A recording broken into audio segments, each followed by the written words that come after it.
This is Papa Smurf. You're listening to Our Lifestyle, the podcast, with ODB and the mayor.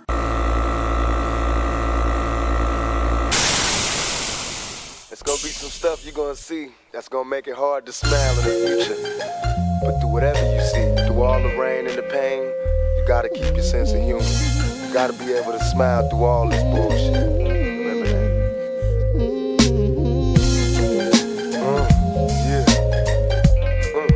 Keep your head up,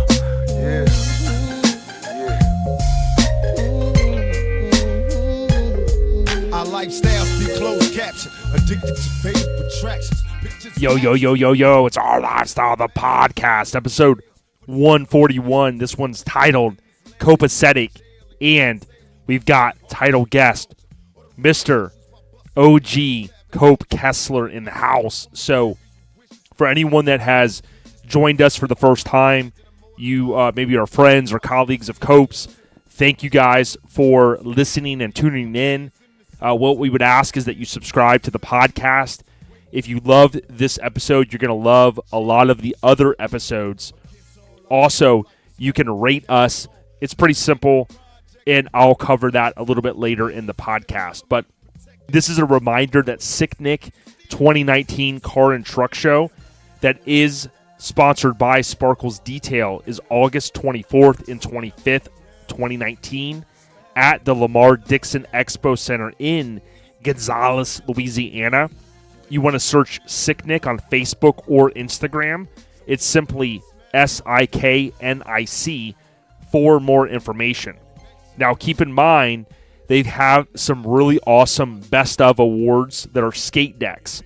They're going to be available for the top honored vehicles at the show. Those are being produced by Feltham Fab or Feltham Fabrication. If you want to learn more or see those videos, go out to FELTHAM_fab on Instagram or follow SIKNIC. That's Siknic Show all together on Instagram. Greg and the entire team have been highlighting those awesome awards. We're looking forward to it. And then next, don't forget, we've got a Bayou Showdown show, which is 2 weeks before Thanksgiving. You could also follow on Instagram or Facebook, Bayou Showdown Show. There's more information coming on that one. So, as I mentioned, I'm actually going to do the intro. We typically have Biggity Mike, the mayor. He is the co-host, as many of you guys know. He is actually taking care of shipping out all of those pre-sales for the River Run merchandise. So, we met up earlier this week, and we kind of drove halfway. We're pretty far apart here in the state of Florida, and got all that merchandise over to him. And him and his wife, Mrs. Mayor, Shannon, they are getting all of that taken care of and squared away. They pretty much handle all of those logistics. So I'll do this intro. Got really a lot to talk about. We'll try to, keep it as streamlined as we can. As you guys know, we try to. And then we'll move into a couple of the show promoters. So we do have Daryl Poe on this episode. As we promised, we're going to talk about the show Down for Dennis. So Daryl is on, so when we get to the show section, you'll hear that audio. And then if all goes well, we will link up with Tosta, who will give us a little bit of a lowdown, so to speak, on Siknic show, which again is later in this month. Now, this episode, 141, Copasetic, it ties in nicely to Cope Kessler. So Cope is a guy that we got a lot of respect for. He's been in the mini truck scene, the scene in general, for a long time. And we've had him on the list, and we've, worked very closely. Like, Ruben helped us with that, and it all worked out. Many of you guys know, we've said for a while, our list is pretty long on some of the guests that we've had, and each week we are kind of crossing them off on the list and, having those added to our OLP folks that we've interviewed. So it's very exciting when we have a guest like Cope, because it's, he's a busy guy. He's got a family like many of these guys do. And, we're just excited to bring this audio to everyone. I think you guys are really going to enjoy it. We'll talk a little bit about the Blaupont van that graced the cover of Mini Truckin' Magazine literally 22 years ago this month. And then, oh, by the way, he was back-to-back before it was cool. September of 97, he was on Auto Sound and Security with, guess what, the same badass van. So there's a couple things you guys probably didn't know about with the van. There were some things that I learned. So it was a lot of fun with Ruben and I to sync up with Mr. Cope Kessler. Now, we always recap the last episode for anyone that's a new listener or someone that maybe has bounced around a little bit. We highly encourage, whether you're on Android or iPhone, you can go back and listen to all the episodes if you download the app Podbean. That's a Podbean. So download that app. You can use, if you're caught up and you're on iPhone, you can use the Apple Podcast app, no problem. Or if you're looking just to kind of start from maybe, now going forward, or if you want to go back about 20 or 30 shows, typically the Apple app will allow for you to do that. But, we like to highlight the last episode. That way it kind of gives you guys a little bit of an insight into who we just had on. And speaking of that, episode 140 was none other than Tim Berendez. So he's a name that's been synonymous with the mini truck scene for a very long time. I truly feel that it's going to go down as one of the listeners' favorite episodes. Tim dropped some cool stuff on us, and he talked a lot about, even some of the heyday of mini trucking, and you got a chance to really learn how these guys were really battling for, quote, lowest truck, right? So that was pretty cool. Tim kept it real, and he gave us some kind of gems of stories, which I thought was awesome. Now, typically I would ask Mike what he thought about episode 140 or what he liked most about it. I did talk to him, and he just kind of said, the candor. Tim really kept it real, and he shared some cool stories, and even some that made Ruben and I kind of smile and laugh, especially about all the tickets. So Tim definitely was living that old saying, no F's given, before that saying ever came into existence. And, we salute him as a mini trucker for, living, literally living the mini truck life back then. Now, if you haven't, we highly suggest that you go back and listen to episode 140, because, again, it's going to be one that I think goes down in the OLP archives as one of you guys' favorite episodes. Now, we're going to move into general updates, which is brought to you by our friends at HammerDWeekendWear. If you want some awesome shirts or other apparel that feature some really badass rides, visit HammerD, that's HammerDWeekendWear.com, or go on Instagram and type in HammerD Weekendwear. Click the link in their bio. They just finished up a pre-order, I believe it was. I think it was about a week long, that featured Courtney Hollowell's Nissan Titan originally. That's now owned and kind of curated by NC Chico. And then it also features Jimmy's Rod and Customs, his badass brand new Titan. And then they have another shirt as well that you can still go out there and buy. It's an S10 that is known for Skatin, and it's a really badass truck. So if you want to get the best apparel out there that features what he refers to as real builds, so vehicles that were really built, go out to Hammered Weekend Wear and make a purchase. Add OLP to the notes and let Riggedy Ron Perkins know that you heard us on our Lifestyle the Podcast. So my general updates, this is kind of where we will think outside of the truck world, the car world, and since the mayor's not on, I know that his update that he was going to mention is, although he's not going to make Siknic, he is doing that famous father, mother dropping their daughter off at college. So that's a big step. You've heard Mike talk a little bit about Ashley and her awesome academic performance, and we salute her. She's doing fantastic, and it's a big step for them. So we're looking forward to hearing from Miggity Mike the Mayor next week on how all of that's going. Now, my general update is, man, the summer's winding down, and you would not know it if you lived in the state of Florida. I'm sure Texas, Arizona, Southern Cal, you guys probably feel the same way. But the pedal is still down. We always say pedal to the metal, and we're looking forward to whatever is to come here in Florida for the fall and winter. I'm really looking forward to finishing my 64 Lincoln, getting it running and driving. Really trying to, I'm on that Slamfest crunch. I'll be honest. I talked to Graham the other day, and he goes, man, you're going to bring the Lincoln out? I said, dude, I want to have it there. And, my motor is in the process of hopefully being painted soon. And then once it's painted, we can, put the freeze plugs back in, which Tony, my buddy Tony's dad, is going to do. And then, really kind of wrap it up, get the motor back in. Once the DVS Customs kit comes, I've got to put those shims in there because it comes with the transmission crossmember kit. And then it's still to be determined if we'll have the suspension done before Slamfest. At this point, I'd just be good with getting the motor and trans in it, getting the new wheels on, tires, and then rolling out, just having something to cruise. That's really what I'm looking forward to. So that's my general update.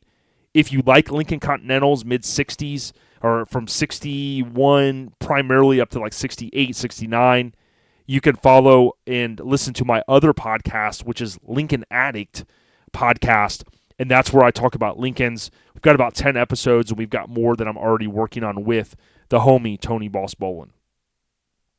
Okay, next we got the podcast updates brought to you by our friends at the West Coast Influence. You want to visit minitruckfilm.com.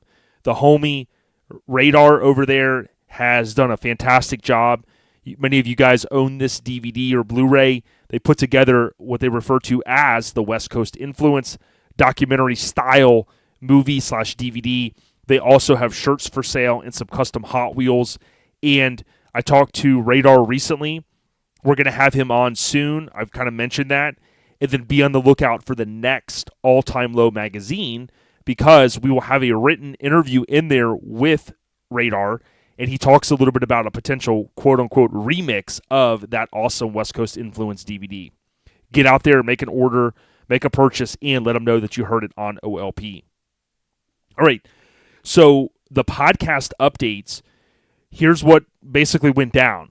We drove up last weekend to Tennessee for the Spark Show. We had the homie, Justin Wyatt. He's our connect up there. He said, yo, Jay, we'll go buy Graphic Disorder. We'll pick up the shirts. Everything was right on schedule with Graphic Disorder. So, even going back several months, Brant said, look, if you do the pre-order here, the pre-sale, this is when we'll be able to print. This is when your shirts will be ready. So he's very regimented with the schedule. Biggity boom, right on schedule. The shirts were available for pickup. Justin went and scooped those up. Now, what we did, because we were at the Spark Show, we essentially divided up the shirts. We had some folks there, a good amount that did the pre-sale, participated. So they got their shirts, and then, of course, we had some of the homies from South Florida. Joe, his girl Christian. We had Howard was there, and then Chuck Dog, the homie, the road dog. So, they got all their purchases, pre-sales, and then, Big John, Big Juice from You Ain't Low Trucks, he got his. So we divvied out a good amount of those that helps us really logistically. But then I've got all the shirts, and I got to get home, so drive the 10.5 hours or so. And then, boom, on Tuesday this week, Mike and I met up. So those shirts will go out by the end of the week. So be on the lookout. If it's Friday and you're listening and it's early, latest you're probably going to get like a tracking number is going to be on Friday. So I know some of you guys wanted those for like Slamboree, and I saw a couple comments. We, really appreciate all the support, and I'll just say that they may not make it by then, but just know that we appreciate you guys. So that's the main podcast update that we have. We do have some other things in the works for like the end of the year. So we're looking forward to, I'd say, something around October, and then maybe something around December that we're going to drop on everyone. So again, just know that not only are we always looking at our schedule for the guests, we're also looking at what are some of the new products that we're going to launch. If you're interested in seeing some of the awesome artwork that we have, from banners to shirts, keychains, stickers, you name it, go to ourlifestylepodcast.com, or you can just Google ROUR Lifestyle Podcast. You'll land on our made.com page, and then you can go through the miscellaneous. We also have new hats that we did pick up. We weren't quite certain that we were going to have them, but Brant came through at Graphic Disorder, and we had those hats available for sale. And for sale, we basically did, because a lot of those hats sold super quick. And whether it be, the dads buying them, then the sons were snagging them from the dads. we were super stoked. So thanks to everyone that came by at the Spark Show for for some merchandise. Okay, we get the Airhead Nation update. So this is just kind of a new section that we've added in. We don't really have a sponsor for this section, but it is something that we want to highlight because, the listeners, you guys out there are awesome. We certainly appreciate you guys. And here are 3 that I noticed in social media over this past week that we wanted to highlight. The first one is from one of our Negative Camber homies down south, Jay Church. And earlier this week, he, on Facebook, basically, and I won't read the whole thing. It was very short, but he's saying some prayers for his mom. She was sick and she was in the hospital. And again, I don't want to give out too many details because it is a personal thing, but just know Jay from Negative Camber, Florida, big supporter of the podcast. Every time we see him at a show, slap hands with him. We appreciate him and saying a little bit of prayers out to his mom. Now, Craig Braid, he's a homie that we just met in Oregon a couple weeks back at Relaxin' in the NW, The Awakening. And Craig posted on August 12th, happy anniversary to my lovely wife, Diane. 18 years, man. That's crazy. How she put up with a mini trucker for 18 years, man. That's great. But Diane and Craig, congratulations. He says, looking forward to many more years together. And I can tell you what, you guys haven't aged a bit, and you guys look great. So awesome stuff there. And then Johnny O, he is on Twitter. And Johnny O had a tweet earlier this week. The famous Johnny O photo is who we're talking about. You guys know.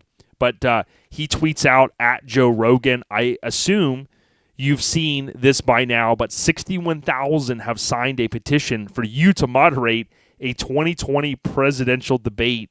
Thoughts? And then, of course, he has the link over to change.org, which is the petition. And when you click on the link, it says, get Joe Rogan to moderate the 2020 presidential debate. Man, I wouldn't disagree at all. Now, I'll be honest, I know Joe Rogan has one of the best top podcasts out there. I don't listen religiously just due to kind of time constraints, but he is widely regarded as one of the best out there in the industry, and I love what he's doing. So pretty cool that Johnny O tweeted that out. You can follow him on Twitter at Johnny O Photo. Okay, next we got the scene updates. This is brought to you by Sparkles Detail and Custom Car Show Productions, including Orange Beach Invasion, Scraping the Coast, Siknic, and Bayou Showdown.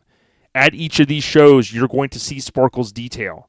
Sparkles Detail will come out and detail your ride. So if you drive in and you got all that crap on your truck or your car as you're driving, right, from the interstate or things such as that, they'll go out there right to your vehicle. You sign up with them, and they'll send someone over to use those Croftgate products to clean your ride. And then don't forget, Custom Car Show Productions, there are 2 shows left this year under the Greg Miller Custom Car Show Productions brand. You got Siknic, and then, of course, he's a partner with Sean Randall for Bayou Showdown. Okay, earlier this week, speaking of Siknic, Greg Miller had posted on Facebook, and he says, look at old Bryce's Badass Sierra on this year's Siknic shirts. And if you haven't seen the shirt, go out and again search for Siknic. As always, he mentions Fuel Market does an amazing job on our shirts. I hear it all the time that we have the Baddest Show shirts, and we couldn't do it without the talent of Fuel Market. So big ups. I would highly suggest that if you're there, get a hold of these shirts. They're classic. Really love the artwork. You got the 2 police officers, kind of the old school, 50 style police officer cars that are chasing the bagged and bodied Sierra that's looking fresh. So pretty cool there. Wanted to share that. Greg's always looking out for the showgoers with these badass shirts. Okay, we saw the Spark Show on August 12th. We are pleased to announce 275 pops donated for Pops for Patients. Thanks for everyone that donated or got raffle tickets. We have claimed the 2 highest total donated and doubled 2018 numbers. So if you are a show promoter, we would highly suggest that if you want to partner with us, you can reach out to Mike and myself. It's easiest just to email ourlifestylepodcast@gmail.com. Let us know that you want us to come out, and we'll see what we can do. We're always up front, and we say, look, we can't make every event, But what our goal is to partner back, do some advertising on the podcast, and then, of course, if we can make it to the event, we'll do real-time social media to kind of drive the participation. And what we've done is talking to Dizzy and Adam is just that. Their numbers increased. We'll have them on in an upcoming show to talk a little bit about a wrap-up of the Spark Show. But it's great to see, for a great cause, the pops for patients, they're on the rise, as we always say. Okay, if you're listening to this super early on Friday or sometime during Friday, just a reminder, talking about Siknic, the last day to pre-register is Friday, August 16th, which is day one of this podcast going live. If you want to save some money or guarantee your indoor spot, so register no later than Friday. And Greg, just search Greg Miller on Facebook. He's got the post out there. He talks about the AOL address to send the PayPal money to, $50 outside, $100 inside. Everyone who pre-registered will get a pass to the after party sponsored by Acrophobia with free jambalaya and some other pastalaya, I think it's called. And then this one really could have went into the Airhead Nation updates, but Nicole Hamilton, the better half of Chris, who is the editor of Street Trucks. Many of you guys know Chris lives here in the state of Florida, and we think that's awesome. The magazine's been around just over 20 years now. And Nicole says, happy birthday to my pain, the butt husband. To my pain in the butt husband, I think is what she was saying there. So great selfie of those two, really trying to keep the scene alive with Street Trucks Magazine. Love what they do. And then the last one, actually last couple that I have here is, again, we've talked about Frank from Custom Life, and we did invite Frank on, and he's on the list, so we got to get with Frank. But he posted on YouTube, look up Custom with a K, Life vlog, and you'll see that he posted just earlier this week, Relaxing in the NW, The Awakening video. Man, he does a fantastic job. Got a little bit of music, a little bit of narration, a lot of cruising, a lot of vehicles. Dude, hands down, to me, he's doing some of the best work out there. Of course, his partner in crime is Brian. Brian has his own brand with Grindr TV, but they're both very talented. But I'd highly suggest that you go out there and shout out to Frank for leaving a couple of the clips of me. I also participate somehow in the limbo contest, and I think you'll see me there. Another one that popped up was Dustin, Dustyn, at SoCal Rod and Customs. He posted, I'm excited to announce my first project, my 89 Toyota Hilux Crew Cab on airbags, lift in 46s with a 2JZ. But this SoCal Rod and Customs obviously is, I'm pretty sure this is the son of Showdown, and we saw that airbag lifted truck, and we're like blown away. You kind of think back to the Craig Elder days, and I think Showdown even chimed in on someone's post, and he's talking about some of the work that he did for Craig Elder back in the day. So thought that was pretty cool.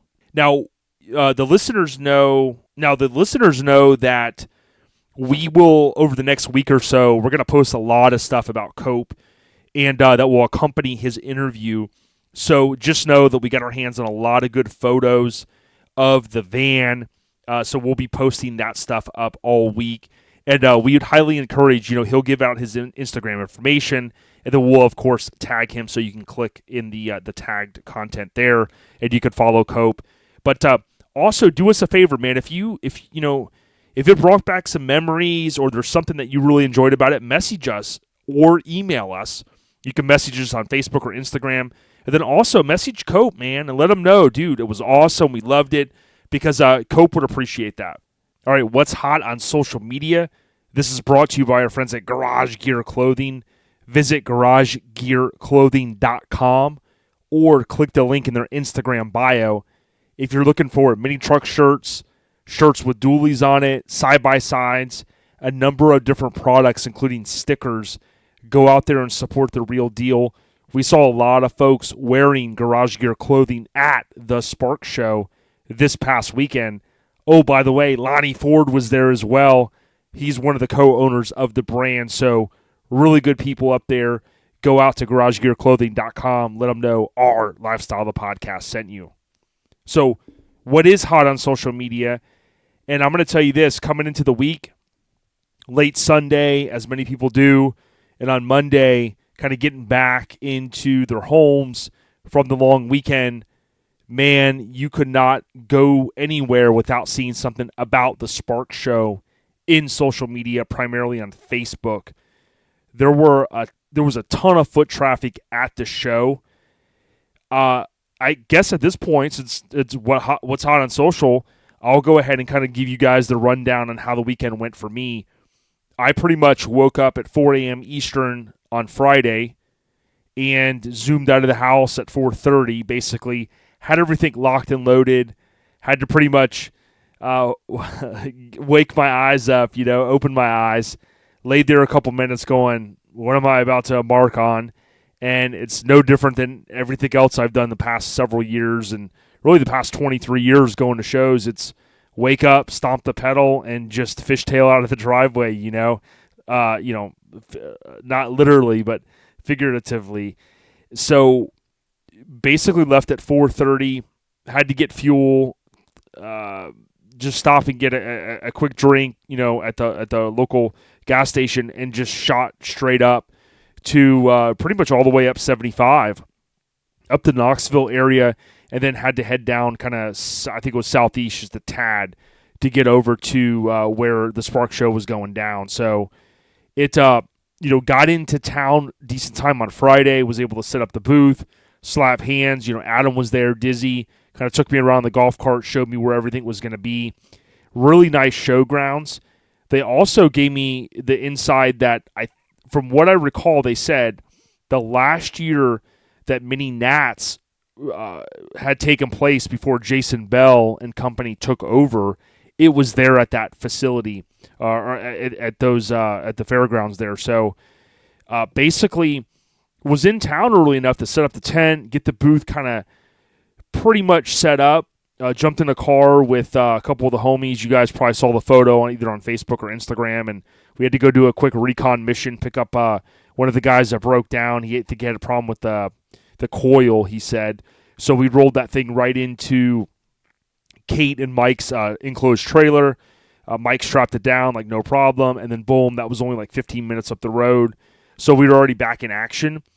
Pretty much hung out until kind of the evening time. Josh Ellis arrived, and then we ended up going over to the hotel.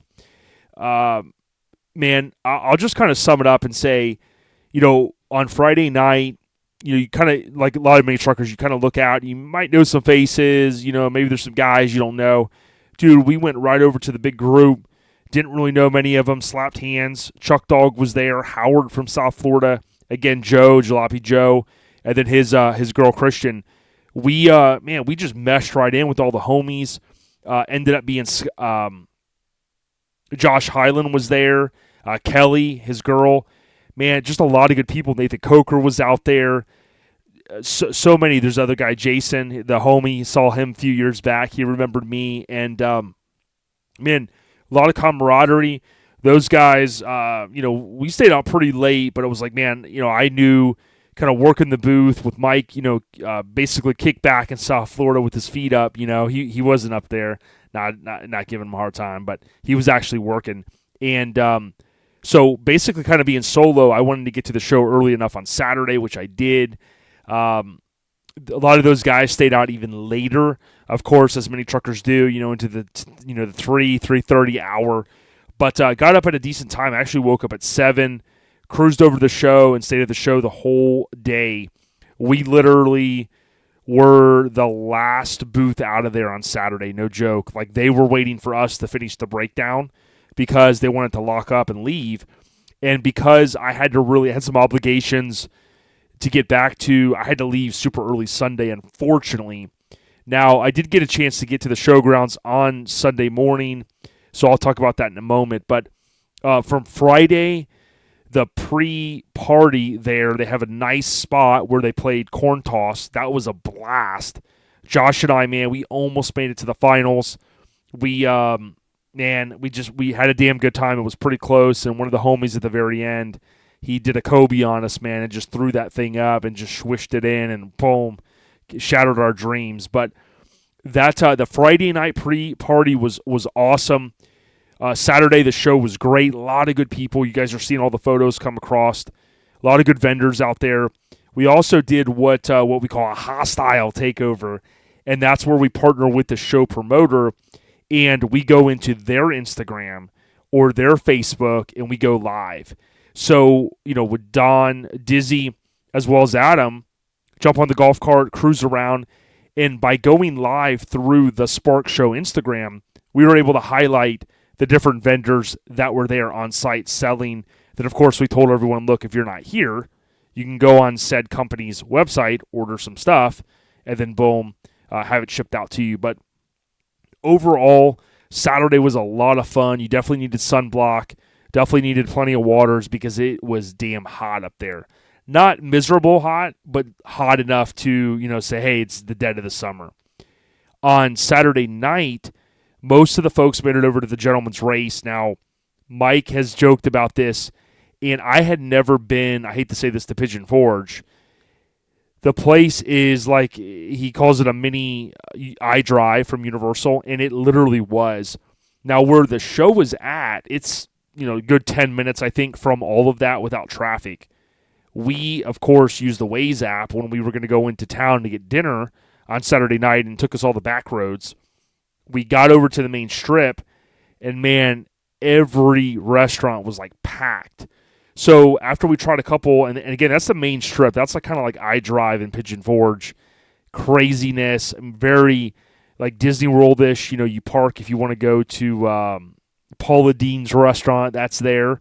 You could park, and then there's a tram that takes you all the way up to the restaurant, and, of course, then maybe you have to wait and stuff. But the good thing is that's not where the showgoers are primarily going. Now, maybe the go-kart racing, yeah, there's tons of go-kart racing over there, but the most of the people are staying over in, where the show is at, and that's awesome.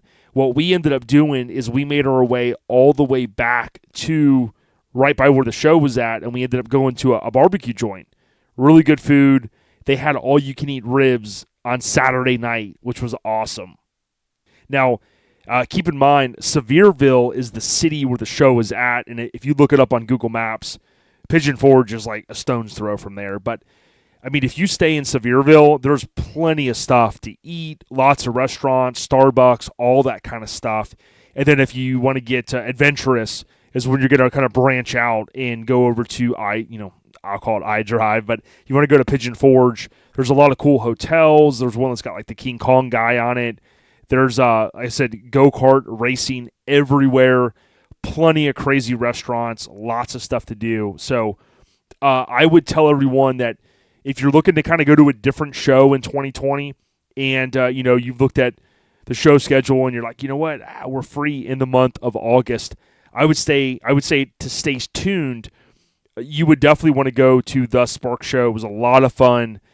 Had a great time. And then literally getting out of town on Sunday was super easy. Not that far off the interstate. Headed back over to Knoxville, and then boom, 75 for me all the way south.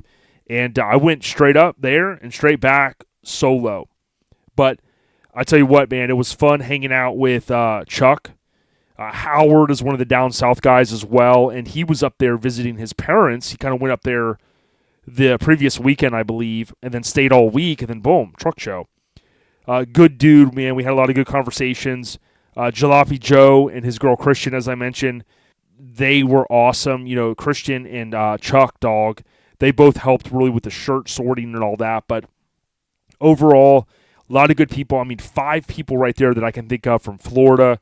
I synced up with Aftermath guys, Extreme Lows, some No Club guys, No Regrets.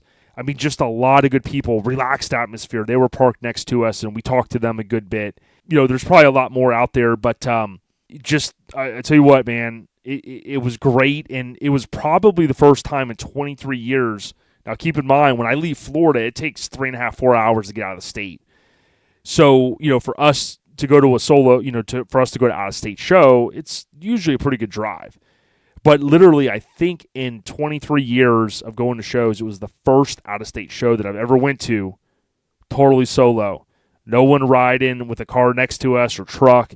It was literally get out there and go have a good time. And I wouldn't have changed anything about it. It was that good of a show. Again, great grounds, plenty of stuff to do. And if you want to stay at a hotel that's like even closer than where we stayed, we're kind of right across the river, maybe a 10-minute drive to the hotel. There's a hotel that's about 5 minutes, and it literally has a water park in it.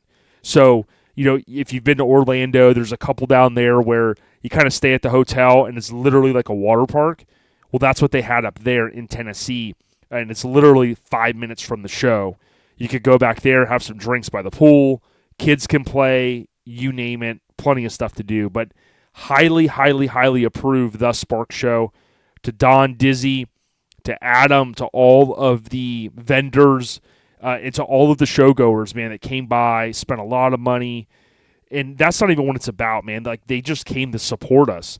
There were guys there. There was a guy wearing overalls that said, man, I was in mini trucking back in the day, and I'm kind of getting back into it. You hear that a lot going to shows. And I'm like, yeah, okay, cool, talk with them.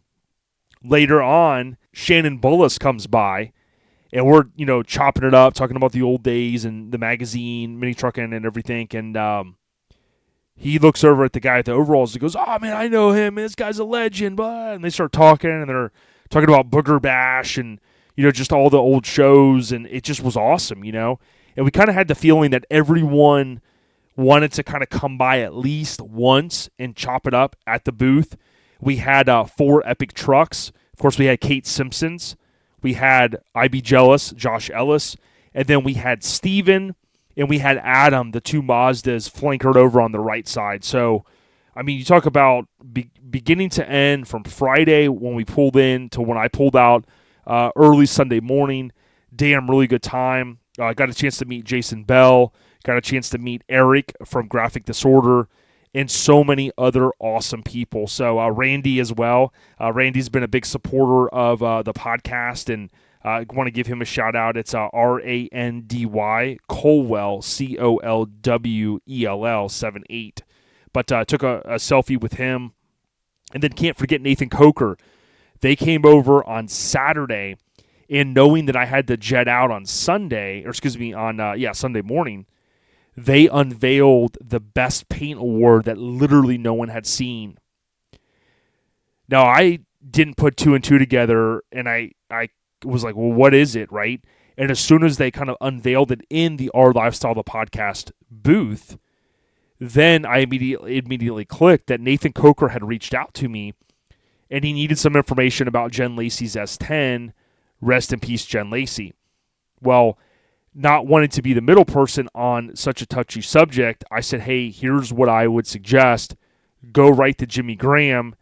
He'll get you squared away. Obviously, there's a mutual respect there. Both of those guys are building awesome different vehicles. Hot rod shop, truck builder, if you will, with Nathan. And then you got Jimmy, master chassis builder at Jimmy's Rod and Customs, and so many other things, right?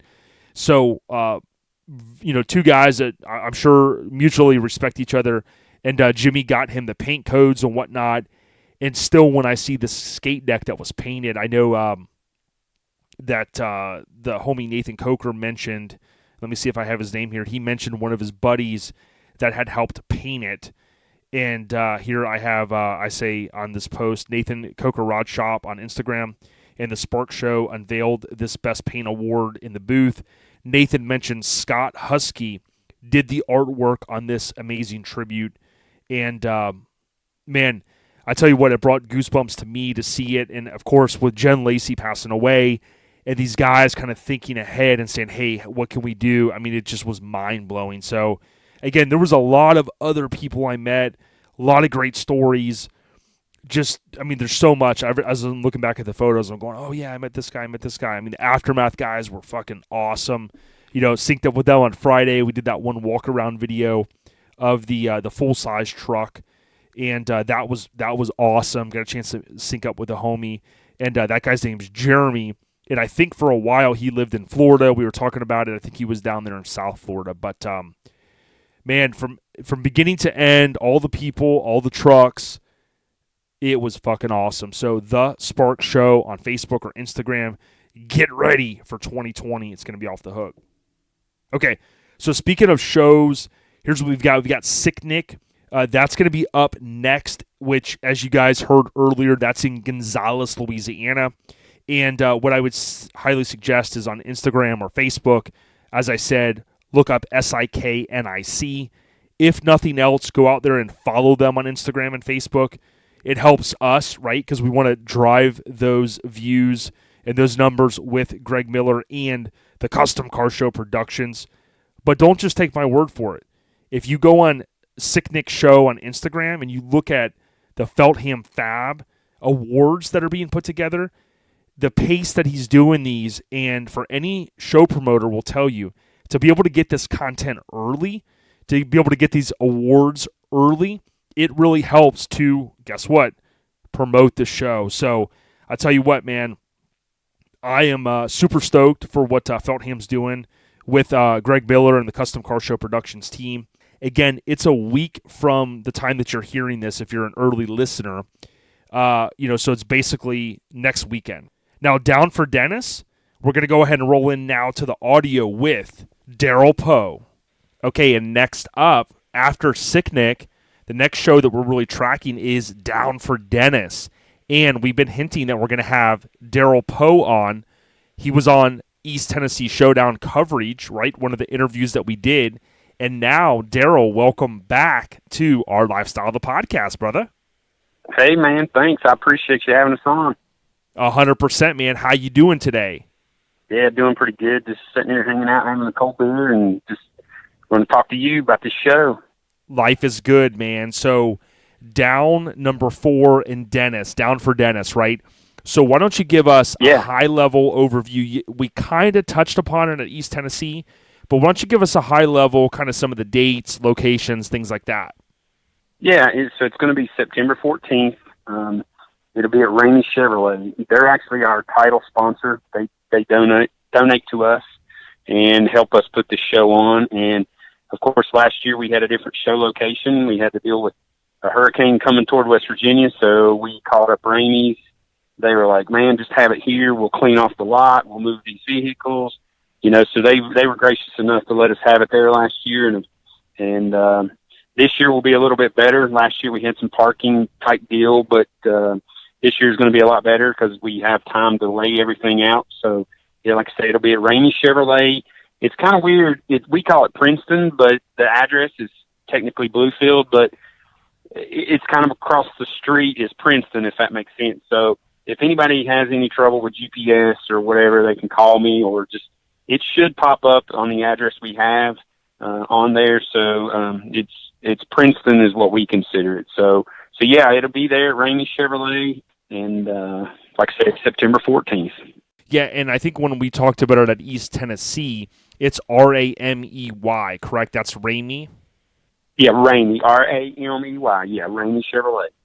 Got it. And, for someone that's trying to kind of map out and do some recon, you can just Google Ramey, Chevy, Princeton, WV, and you'll kind of see there that you'll kind of land if that's your kind of landmark, so to speak. But so, we know it's down number 4 Dennis, so down for Dennis, and we know the date now, the location, things like that. I think what's really important is you explain to the listeners, like, why do you guys do this show? Well, Dennis, I'll start off by talking to him about him for a minute. Dennis was a great dude, man. He never met a stranger, and he got into mini trucking. And let me back up and say this: he had this little car that he rode around. I don't even remember the car, but the thing smoked like a freight train. So everybody started calling him Smoke. Yeah, it smoked like crazy. He'd ride by us. We're all cruising, and we'd park and hang out with our buddies, and he'd ride by, man, and that car's just smoking like crazy. And so we nicknamed him Smokey. And so anyhow, he seen us with our trucks and stuff. He got rid of the car and started, becoming a mini trucker. I mean, he bought a truck. He actually had an S10 that I bagged for him, and then he got rid of it, and he ended up buying the Bloody Butcher, which was a bagged and body drop Mazda that was done by our buddy Timmy Williams.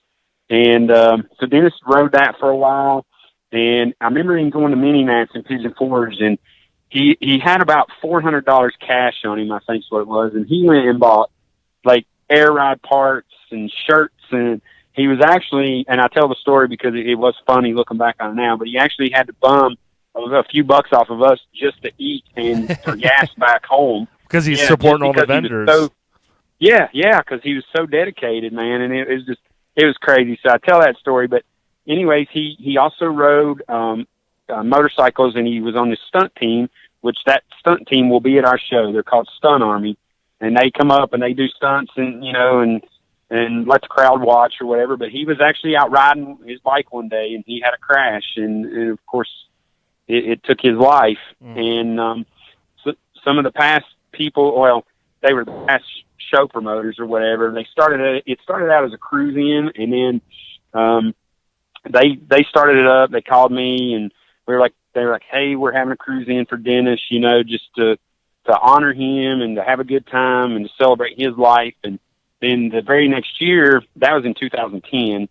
So the very next year, they got with me and they were like, man, we want you to build the trophies. We want you to do this. And I got involved. And to make a really, really long story short, we're here now, and I've taken it over because a lot of people, things come up in life, and a couple of them went back to school, and a couple had kids, whatever. So now I have it with my buddy Kenny, my wife, and Kenny's girlfriend, my buddy Brian. We're really doing it, and we wanted to keep it alive because Dennis's mom, Abby, she basically asked us to. She was like, look, I want you guys to keep doing the show as long as you can, and let's do some work for charity and donate this money, that you guys are making, and help people in this community in honor of Dennis. And we were like, okay, how can we turn that down? So yeah, that's basically why we do it.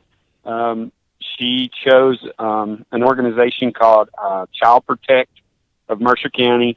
So the proceeds from the show will go to, women and children that have been abused and that need the help to get back on their feet and stuff like that. So yeah, Abby chose that, and we're proud to work it for her, man. Wow, man. About how old was Dennis when he left us here, man? Hey, that's a good question, actually. I'm pretty sure Dennis was in his early 30s. Okay. 30s, sorry. Yeah, he was, he actually, at the time, he was a police officer, and doing stuff, he was good in the community. I mean, he, like I said, he never met a stranger. He was always at shows and just doing what he could to take part in mini truck. And I've got some old pictures of him, and it's just, I mean, he was, all those pictures show him beside his mini truck, I mean, he was always there. So he was a good one, man.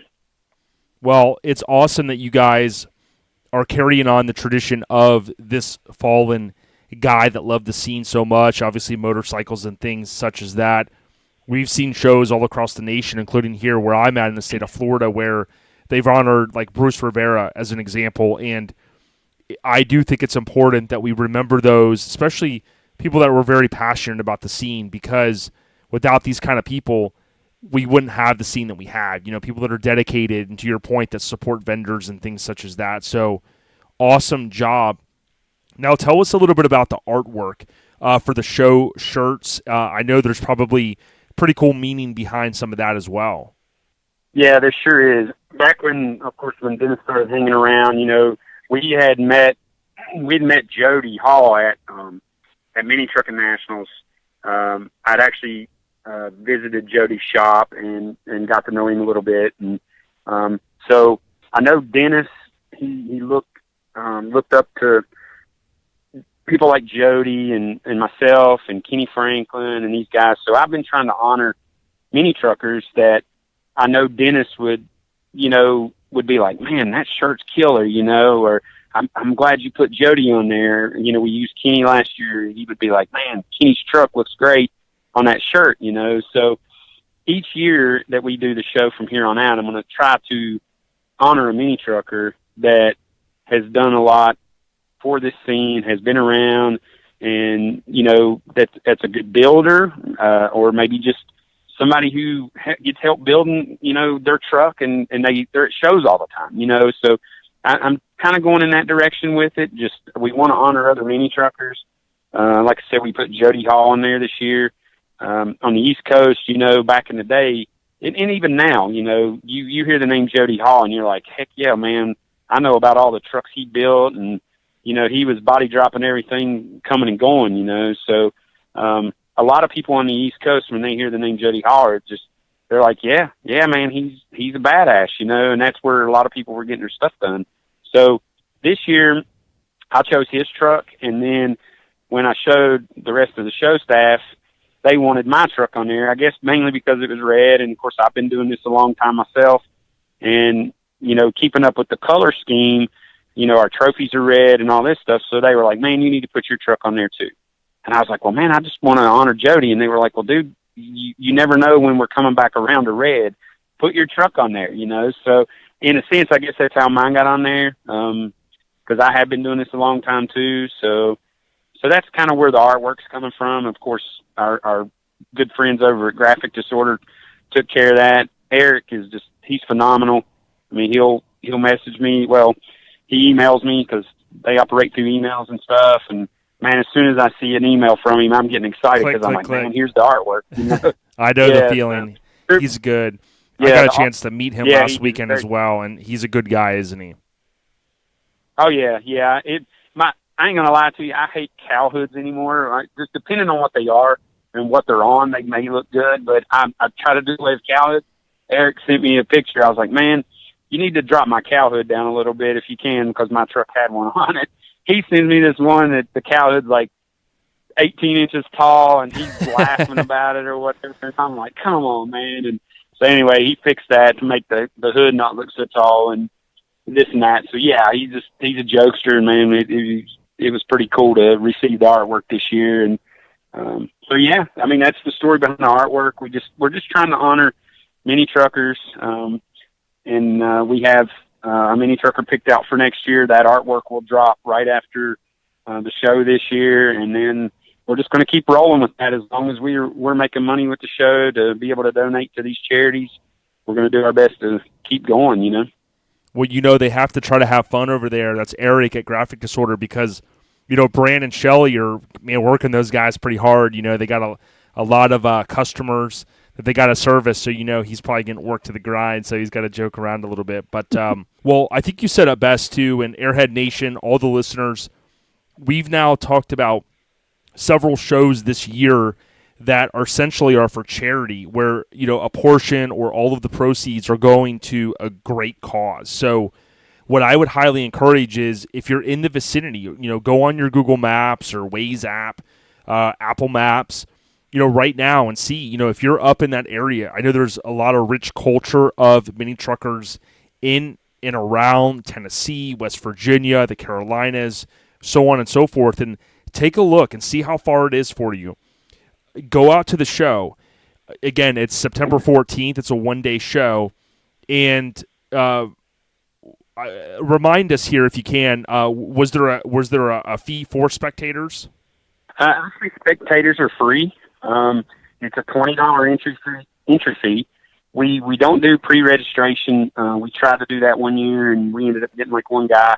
But I mean, now that the show's gaining some traction, and especially with the help of you guys, we might open pre-registration maybe next year or something. We'll try it and see what's up. But I mean, dude, for a $20 entry fee, and you can't ask for much more than that, I don't think. And we just try to handle all that at the show gate. So yeah, spectators are free. We'll have, if you don't mind me touching on this, we'll have kid games. We'll have some other games to be played. We do a raffle. We're giving away a TV, a nice flat screen TV. We'll have a 50-50 drawing. We've got local prizes for like oil changes that were donated. We actually got a really awesome prize today. It's I think I'm going to try to give it out early that morning. David Richards, he's coming up to do some pinstriping for us at the show, and we're probably going to try to somehow work in a $100 pinstriping job from him. And if somebody's on the showgrounds that they want to use that, that'll save them a trip back to Roanoke, Virginia, is actually where David's from. So yeah, I mean, some cool prizes we're giving out. I think Bayeur's sending some stuff for goodie bags and things like that. They came on board this year. Like I said, and we got a lot of local places, restaurants that donated gift certificates. So we're trying to hit it hard, man, and try to give away a lot of stuff. And, of course, our trophies, Josh Welch, as far as I'm concerned, they're the best in the business. We're making these metal trophies and powder coating them. And, I mean, it's so easy to work with people like that. You know, you email them, you're like, here's my show list or my trophy list. Here's the design. Let me know when you're ready, you know, and like I said, they are phenomenal. About anything I need cut, I'll call him up and I'm like, hey man, you know, or message him mainly, but I'm like, man, I need this. And he's like, all right, I'll get it out to you, you know. So they handle our trophies, and we have, I think 14 specialty trophies, 13 or 14, and then a top 30. So yeah, we're looking forward to giving those out. And we did something a little different this year. We did some parking spaces in front of the dealership there that are concrete, and they have a little grassy area. So the folks that jumped on board on those will have their own little, like, spotlight, so to speak, with this concrete pad, and they'll have their own little grassy area. They can pop up a pop-up and just chill right there. So we sold those spots at a little bit more of a cost, but I think when people see that and they see who got those spots, it's pretty impressive. So yeah, we did that, and so I'm trying to look over some notes here to try to figure it out. Yeah, well, you know, and I'll say thank you for doing the show and for keeping the scene alive. And you know, I think some people take for granted, you know, that a show promoter, for whatever reason, is having a show, and it's like, hey, go out there and support it. You know, if I lived within 4 or 5 or 6 hours, I mean, I'd be there, you know, and I would tell anybody it's a one-day show, get out there, support the scene. Now, the other thing I wanted to bring up, too, and it's probably in your list there, is how can people find out more information about the show from a social media standpoint? Like, where would they go? On social media, I actually started it's a public group, but there is a Down for Dennis group. They can search Down for Dennis. On there, there's actually a Down for Dennis page. There's also a group. I'm probably going to do away with that page because it's just kind of difficult sometimes, and I don't think it reaches out to a lot of people. So we'll do the group, and then of course we do the event page every year, and we've got that event. It's Down for Dennis, and I think it actually lists the date to September 14th, 2019. And then of course Instagram. I like Instagram really well because I post the pictures of the sponsors and things like that. But they can go to Instagram, and you've mentioned it several times. It's Down for Dennis, the number 4. And so, yeah, just Facebook and Instagram. And then also, I even gave it to you at East Tennessee Showdown. If anybody wants to call me, like I said, my number is 304-920-0959. They're more than welcome to call me. I can give them any kind of information they want. We can give them directions, whatever they need, man. We'll take care of it. And if they're going to spam you, make sure it's good, you know, car porn, right? Like, you know, trucks and cars and, you know, body drops, right? Yeah. I don't need to be. I don't need nothing dirty on my phone, man. Right. Don't be trying to get him caught up here now. So if you search on Facebook Down, like he said, number 4, Dennis, with a space in between, you're going to see, like he mentioned, the page, the event, and then the group. The group's got almost 400 individuals in it, with 13 posts just this week. So, you know, highly encourage you guys, man. I can't, you know, reinforce enough that shows like this are important. It's for a good cause, and it also brings people together. It's not just a night show. It's an all-day show, so to speak. So, you know, get out there, cruise in maybe a day early, and enjoy yourselves, and make sure you hashtag everything Down, number 4, Dennis, whether you want to do that and then do another one with 2019 on it. We're going to be closely monitoring those hashtags. And then, of course, we'll have some boots on the ground there from some of our friends, if you will. And then we'll be sharing some of those photos to kind of bring some exclusive coverage and additional awareness to the show, because we think, to your point earlier, it is going to continue to grow, and that's going to be great for the charity. Yeah, absolutely. And I wanted to touch on this. We do have All Time Low magazine coming in. Adam Johnson's coming up on Friday. I think he's already got a couple shoots lined out, so Adam will be there. When you were saying coming in a day early, there is plenty to do around here.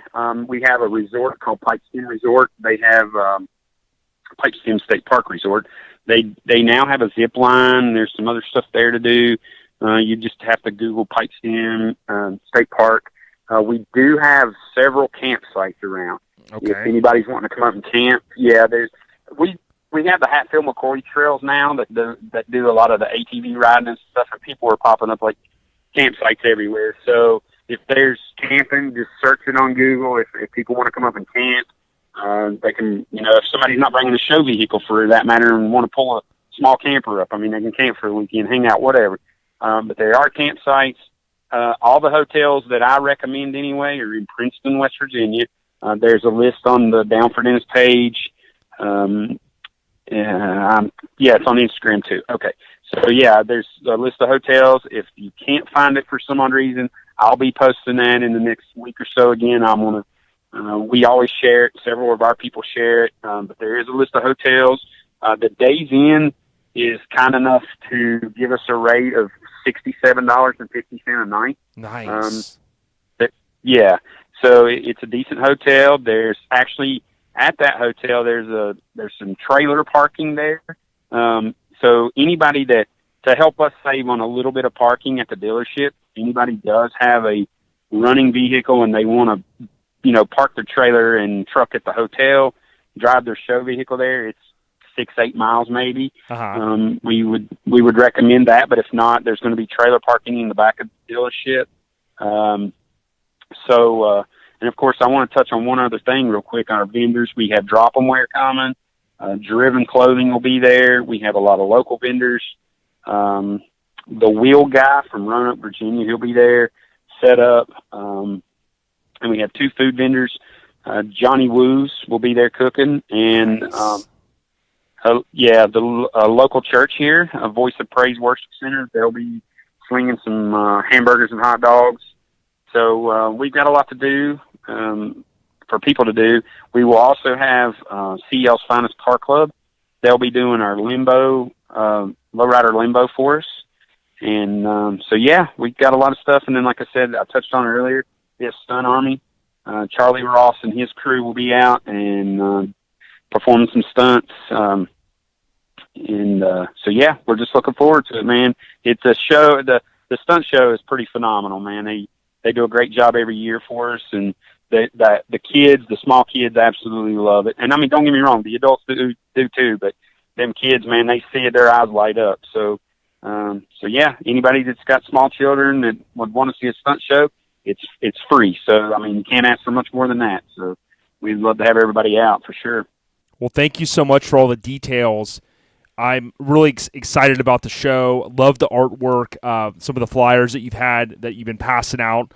We also appreciate that you go to other shows. I've seen you several times here at different shows throughout the country.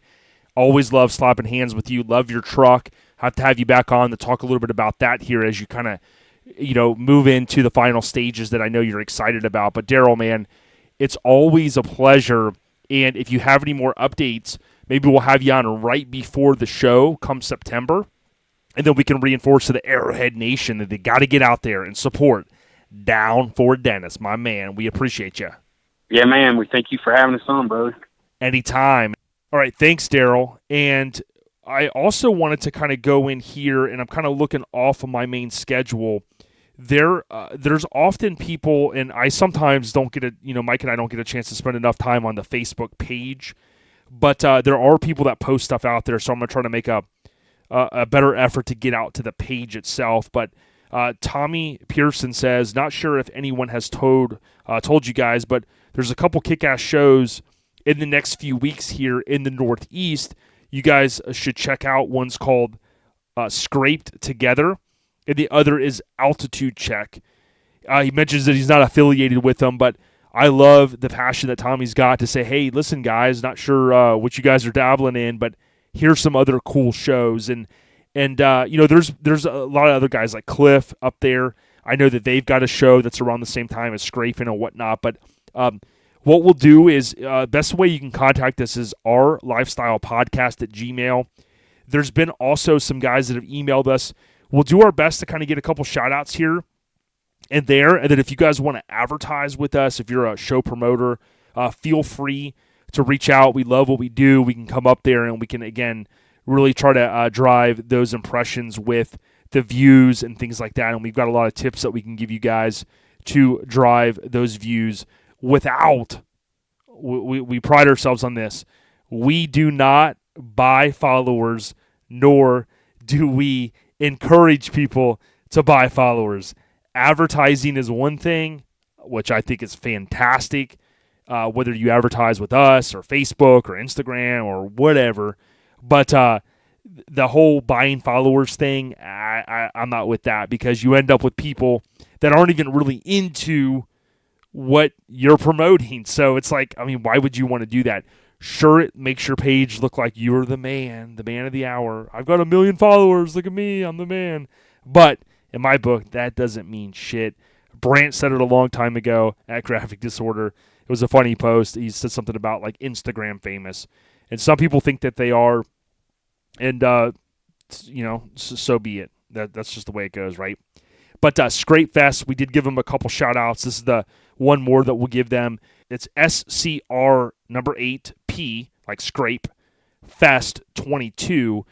And if I remember correctly from, if you go out to our Facebook page, which I was just kind of mentioning, you will see that someone posted it out there, and they mentioned that the Pebble Pushers, who I'm a big fan of that crew, and they came by as well at the Spark Show, they mentioned that they've got a flyer out here. So go on Our Lifestyle Podcast, the actual page, and Johnny Wall, WAUGH, he posted, not sure if you guys scheduled or what your schedule's like, but the Pebble Pushers are celebrating their 25 years of existence, single chapter club from the Carolinas, 22nd year for their show. So Scrape Fest 22, good people. Mark your calendars if you're in the area. It looks like it's at the One American Legion Avenue in Newton, North Carolina. Okay, then we've got Bayou Showdown. So Bayou Showdown, that's going to be 2 weeks before Thanksgiving. Best way, again, that you can get information on that is on Instagram or Facebook, BAYOU Showdown. And then on Instagram, it's Bayou Showdown Show. This is a car, truck, hot rod, lowrider, and bike show. It's at the Harbor Center in Sidell, Louisiana. Again, November 15th through the 17th, 2019. It is indoor and outdoor show. So again, if you're in the Southeast or you're in the area, hell, maybe you're in California, go out there and follow them. It's great to see the growth that they have with this show. I think it's really going to be up and coming. And it's always on the rise. And then the shows that we're tracking for next year is first, and I was kind of doing these a little backwards, so let me shift into the right gear here. Mini Truck Showdown on Instagram. So type in Mini Truck Showdown all together, no underscores. This is a mini truck show in Bakersfield, California. Kern County Fairgrounds, February 13th through the 17th. You can go to simply minitruckshowdown.com. Now, when I hear Bakersfield, I think of mini trucking. It's just what I do. I've been there a couple times. One really that I can remember, probably, actually, I think it's only been one time. When I went to Rezo for the Sever 10th anniversary, got a chance to go to Chad Lucas's house. That's the one time I can remember going there. They are, I don't know if it's officially the heart, right, of mini trucking, but I know a lot of mini truckers came from that area. And that's around, I think, the city that Chad Lucas lived in. But, dude, what good people, they're here going, hey, we want to put our flag in the ground, and we want to have a show. And these guys are killing it. I know the show last year, a lot of fun. Graham talked about it. We had him on because he had just came fresh from the show. But get ready for that. And then, if you really want to get ballsy, you go to that first out there in California. Then you either fly or you drive straight over to Texas for a little show, as Mike would say, a little show called Lone Star Throwdown. And on Instagram or Facebook, you got to be living under a rock if you're not following these fine folks. It's Lone Star Throwdown all together. If you click the link in their Instagram bio, it will take you to LoneStarThrowdown.com. Now, what you want to know here is the pre-registration is still open. They're pre-registering around 2,000 vehicles. And for those scoring at home, I just clicked the link, and there's a timer. There's a countdown timer. 190 days, 11 hours, 45 minutes, and 5 seconds from the time that I'm recording this. So get out there. I would highly suggest, let's say you're like, I don't know, it's a long drive, I don't know. Go ahead and register now. It's $60. If the worst comes to worst, I think it's up until February 1st. You can transfer that if you have to. But let's say you go, you know what, my ride's not going to be finished, but I'm still going. Great. You paid $60. I think you're going to get 2 armbands, I'm pretty sure. I think. Then, boom, $60. You still get in. You don't have to transfer it. You got your passes. You're good to go. So I can't wait to go to Lone Star Throwdown February 21st through the 23rd. That's of 2020 at the Lone Star Expo Center there in Conroe, Texas. So very good people there. Can't say enough about Lonnie and Radar. They have built an awesome brand, and we're super stoked that they're supporting our lifestyle, the podcast. And then maybe one of the biggest, baddest mini truck shows ever is going to be Mini Nats 26. So on Instagram, it's Mini Truckin' Nats, Nats right after. So it's Mini Truckin' Nats all together. Go out there and follow them. We're talking 26th annual Southeast Mini Truckin' Nats, April 24th through the 26th of 2020 in Maggie Valley, North Carolina. You don't want to miss the show with a legal cruise. Legal, everyone, not illegal. With a legal cruise and drag. So you can go to minitruckinnats.com. Jason Bell is out there pounding the pavement as he was at the Spark Show, and he is pre-registering now for $30. You cannot beat it. So if you go to minitruckinnats.com, click the link in their Instagram bio, biggity boom, you actually sign up a username and password. And you got the artwork there. You got more information. It's spectators are 10 for a wristband for the entire weekend. You've got the Google Maps there, and you've got a little bit more information. You got an online store, sponsors, so on and so forth. You can even contact those folks if you need to. But looking forward to promoting that show a lot more over the coming months. And by the way, we will be at Mini Truckin' Nats as we will at LST. And it's really going to depend on the work. I mean, for us to hit Mini Truck Showdown might be an act of Congress, so to speak, but we're going to do our best. Okay, so the last few episodes we have been kind of covering, before we get into the industry and various other updates that I typically cover, we've been kind of covering street trucks. 20 years ago this month was the first issue or the premiere issue of one of the most beloved truck magazines ever, Street Trucks. So now they're moving into their 21st year in existence, and we kind of been going through and doing what we call a flip through and highlighting key things about these magazines, right? So we're on to issue number 4, and I'm going to make this one short and sweet because we have a lot more to get to in this episode, right? So we don't want to make the episode too long. Some folks like that. Other folks go, you know what?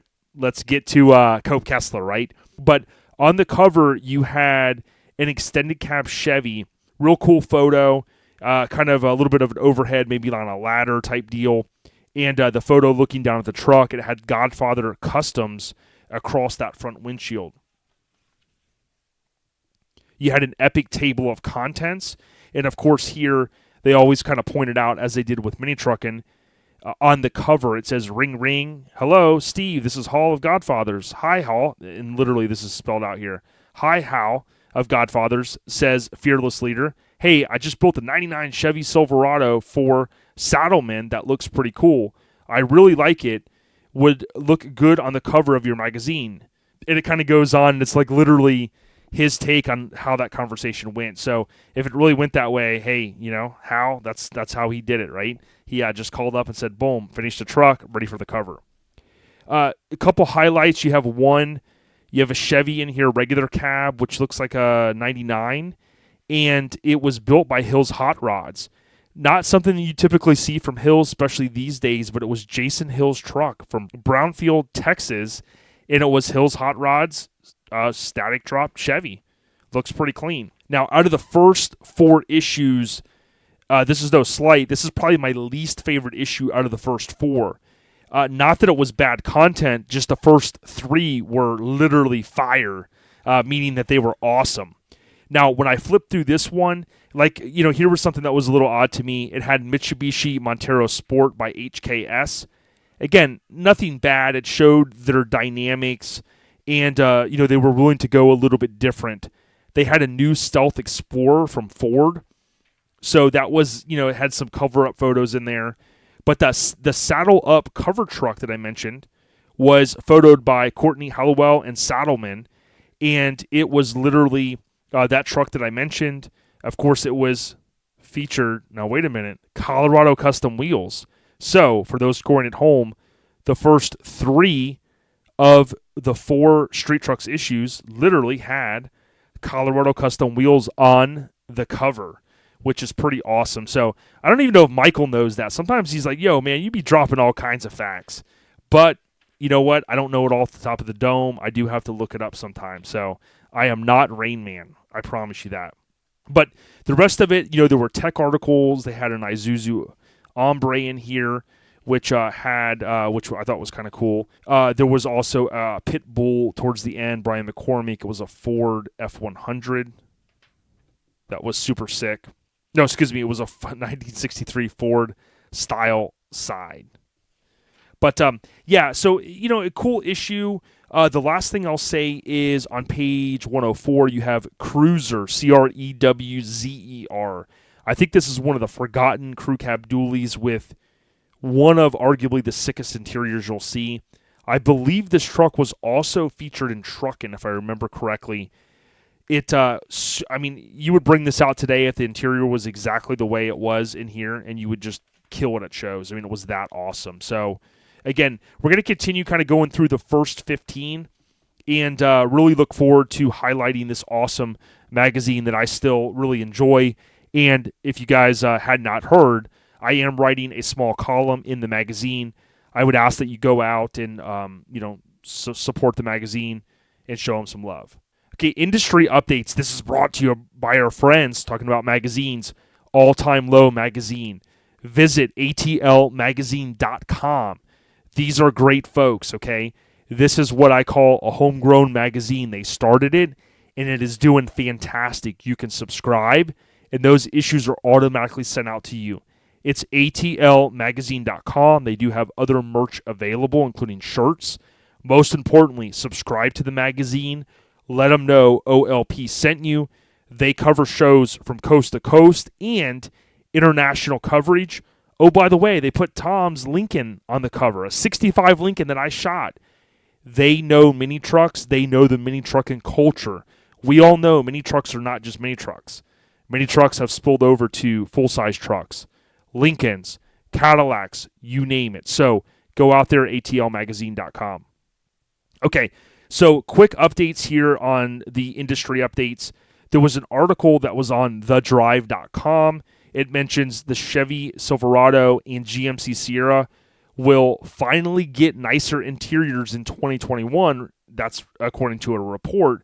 And it kind of goes on to say that supposedly the 2019 Silverado and Sierra featured outdated cabins because they were rushed to market in order to compete with the new Ram. Maybe it's true. My buddy has a 2019 GMC, and he got it like before anybody I know. He's always kind of like the first to get stuff. And man, I mean his has got everything. I mean, he sent me a photo this week going, "Hey, look at the Spotify user interface on the Chevy, infotainment system." And I'm like, "Damn, I want that." It's super clean.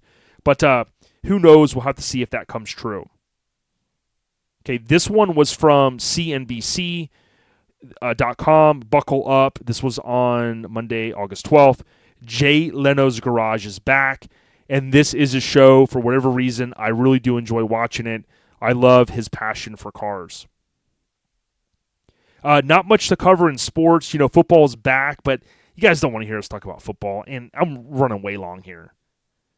I don't think I covered this on the last episode, but I did have it in my notes. There was a tweet that the rumor has it that Disney's going to reboot the Home Alone movie. I'm like, really? And Macaulay Culkin sends out a tweet. He's at Incredible Culk, C-U-L-K, epic name there, right, for his handle. He says, this is what an updated Home Alone would actually look like. It's him on the couch, rubbing his belly after he just ate all kinds of pork and beans and rice or something. And it was like, I mean, it looks pretty gross, but I get the whole joke. It's like, why reboot it, right? Speaking of movies, WashingtonExaminer.com. This one was interesting. It was kind of clickbait for me. I was like, I got to read this. It says U.S. Navy bows to China on Top Gun Maverick. I was like, no, wait, what? Top Gun? I mean, what are we talking about here? And it kind of goes on to say the U.S. Navy has sadly bowed, I don't know how true this is, I'm going by this article, to China over the upcoming Paramount Pictures movie Top Gun Maverick, a successor to the 86 hit starring Tom Cruise. Top Gun Maverick will follow Cruise's character as he trains a new band of naval aviators. It should be a great movie, it says, except for one problem. This person says, quote, I have learned that the Navy has not demanded and thus will not receive a U.S. release version which retains the original deployment patches on Cruise's flight jacket.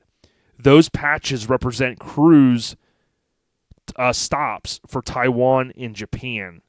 Paramount appears to have scrubbed the patches from the sequel to basically make the Chinese government get the movie in the Chinese theaters. I reached out to the Navy to find out whether they have requested a U.S. version that included the original jacket patches. The response was less than inspiring. And it goes on to say a public affairs officer told me that while the Navy will receive a rough cut version of the movie, its agreement with Paramount means that it cannot request adaptions for the final cut unless the changes relate to something that poses, quote, an operational security risk, violates the privacy of Defense Department personnel, or doesn't conform to the script agreed upon by the Pentagon. The Navy has not yet received the rough cut. Interesting. I've read things about how the movie industry works back with the armed forces to use these different vessels and things like that.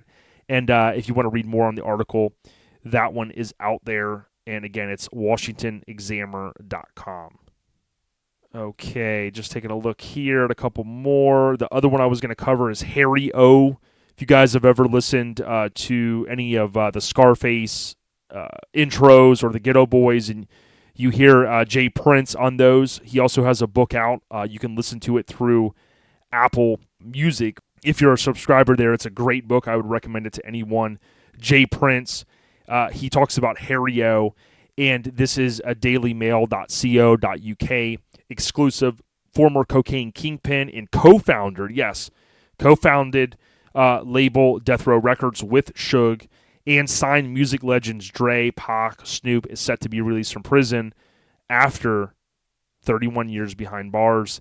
And it kind of goes on. It gives bullet points here, and it says that he was convicted of attempted murder and kidnapping in '88, but has since reinvented himself as an activist while inside and campaigns for prison reform. So interesting there. I'm sure he's a totally different guy now after all those years in prison, as far as kind of turning his life around, hopefully. I'm going to skip the celebrity updates. It's just more bullshit. And tech updates. There was, if you guys have a 15-inch MacBook Pro, no, I think it's just a MacBook in general, I would definitely Google.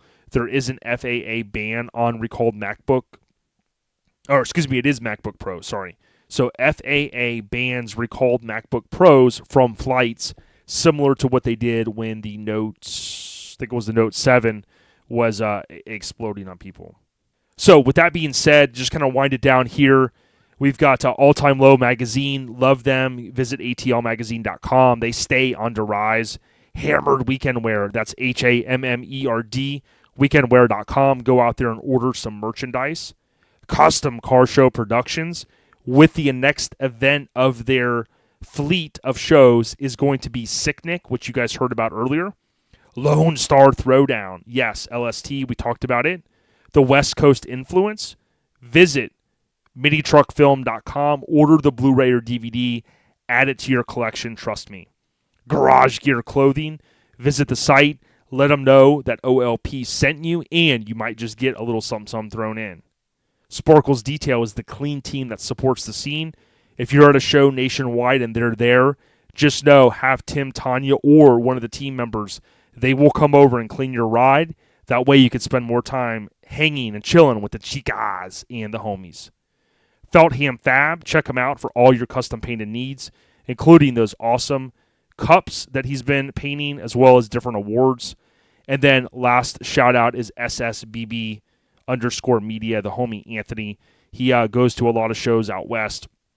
If you type in SSBB media, you'll see him there on Instagram. He's a good dude, real deal Holyfield. So hopefully I didn't talk too fast for everyone. And can breathe a little bit of sigh of relief here because, so you heard already from Daryl Poe. Now we're going to move into the audio with our title guest, Ruben the Booka.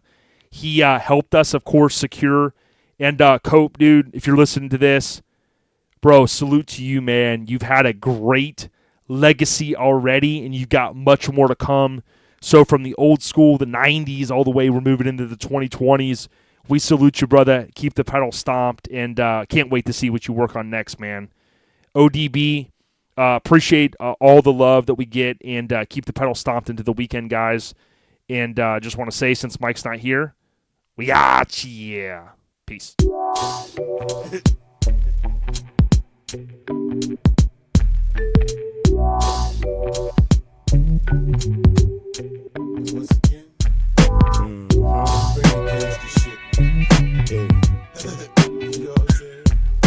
Sound like beat to me. Sound like beat to me. It's been a long time coming, but now I'm back up in this bitch to hit these. Yo, and as I mentioned here earlier in this episode 141, we've got Mr. Cope Kessler in the house, man. How's it going, Cope? What's up, guys? Not bad. We appreciate your time. We got Ruben on the phone as well. Ruben, how you doing? I'm doing good. Hey, guys. So, Cope, man, it's a lot of guys out in the, I'll call it the automotive scene, know your name, and, we really kind of think back to a lot of the cool stuff that you did over the years in just I'll call it the mini truck scene, so to speak. But would you mind just kind of giving the listeners maybe a little bit about, a little info about yourself, man? Man, I kind of got into the cars from car audio, and initially was just a means to get the stereo somewhere, but I got wrapped up in the custom thing. I was the little kid that played with Hot Wheels and read all the magazines, and I just was enamored with trucks. So that's kind of my path. It started with audio in a truck, and then we built the truck, and then built another truck, and then the van, and then just kind of roll like that. Yeah, and for a lot of guys know that you live in Texas, and have you always lived out there in the Lone Star State? Man, I have. I made one little move away from Texas for a few months and realized that this is where I should be. Came back.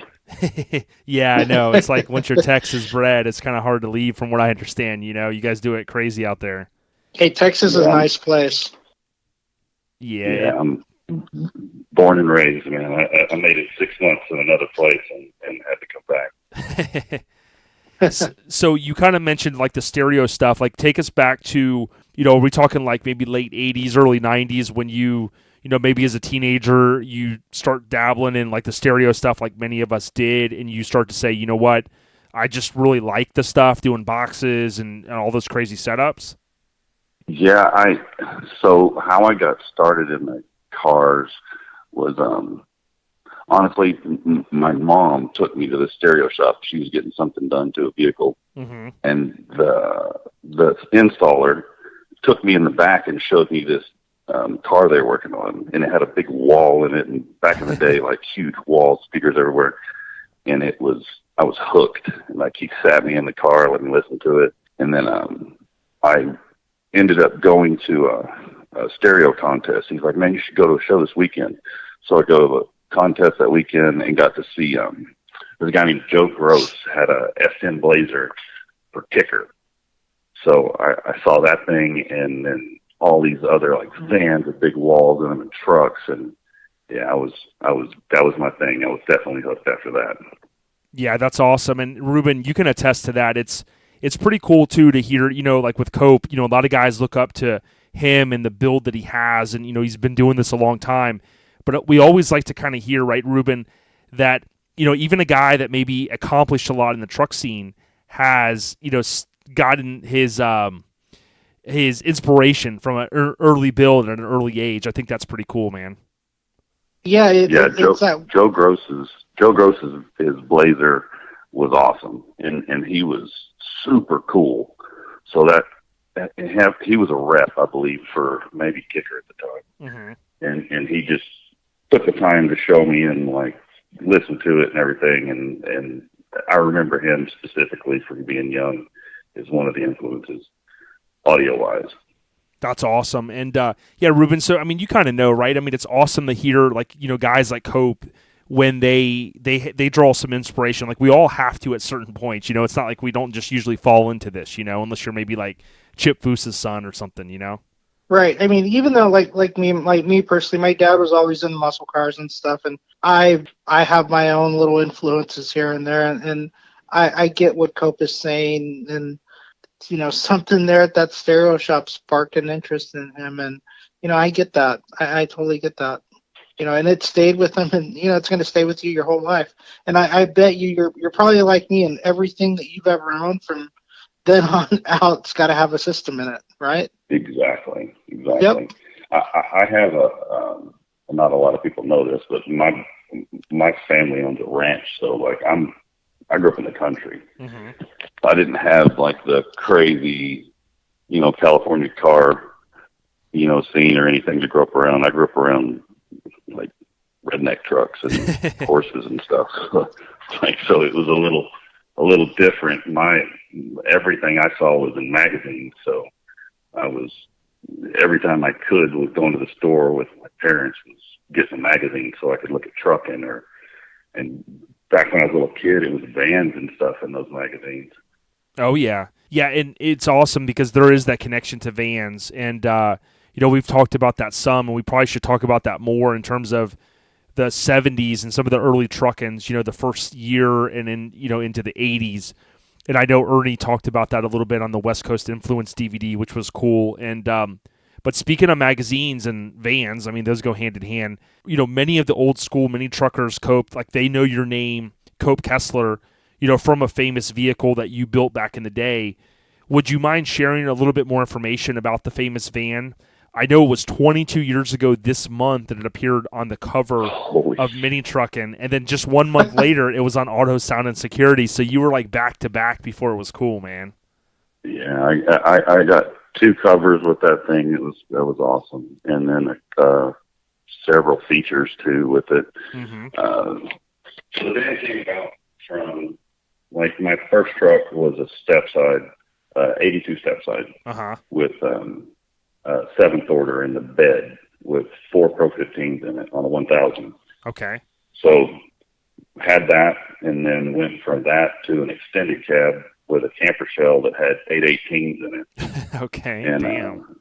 In the extended cab it had 8 18s, and then so then it was all these demo vehicles you see, all these like Rockford and all these companies had vans. I'm like, man, I want to build a van, but I don't want to build an audio van. I want to build like a custom van that just happens to have audio in it. So the whole thing started to basically one up every audio vehicle that was out there as far as the style.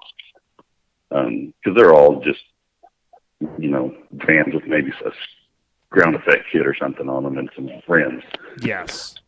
So we started man, I don't know if anybody's going to remember Jesus, but he had the lowest van I'd seen at the time. And it was, the back was low, but the front wasn't low. Okay. So, let's see. It was the black one, right? Huh? Was it the black one from California? Yeah, it was like purple or something, like black purple or something.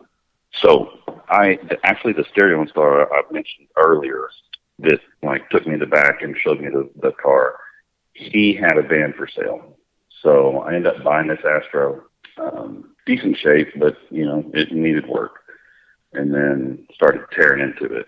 Mm-hmm. And we like sectioned the front cross member to get it down lower and notched the back, and then we're working on it and went to, I think it was let me see, I think it was ISCA Nationals in Dallas years ago, and I'm walking around with a buddy of mine from Image Dynamics, and we were talking about possibility of getting it sponsored by a company.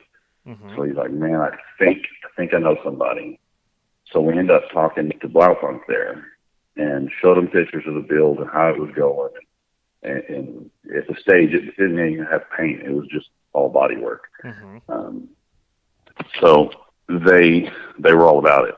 And going from there, that's how it became blue, because it's Porsche Riviera blue. It was like the Blaufunk color. Mm-hmm. And it just led into more mods, and Bill was like, I can make it lower. So he's like, I promise you I can make it lower. He's like, bring it to me. Yeah, and we're talking, just for the listeners, Bill Carlton of Extensive Metal Work. Yes, this is Bill. Yeah, Bill Carlton. So he's like, man, you got to bring it to me. He's like, I'll put it on the ground. We'll body drop it. I had another van that I had at the same time. So we ended up doing some trade out work. I gave him that van, and Bill lays the blue one flat. And then we end up getting the audio and get all the rest of the body work, get it painted, and did the back door, how it has that wave in it. Yes. That was built to mimic the head units at the time. Had a wave on them. They weren't just a flat face head unit. Mm-hmm. So it had a wave on it. So that whole door was built to mimic that.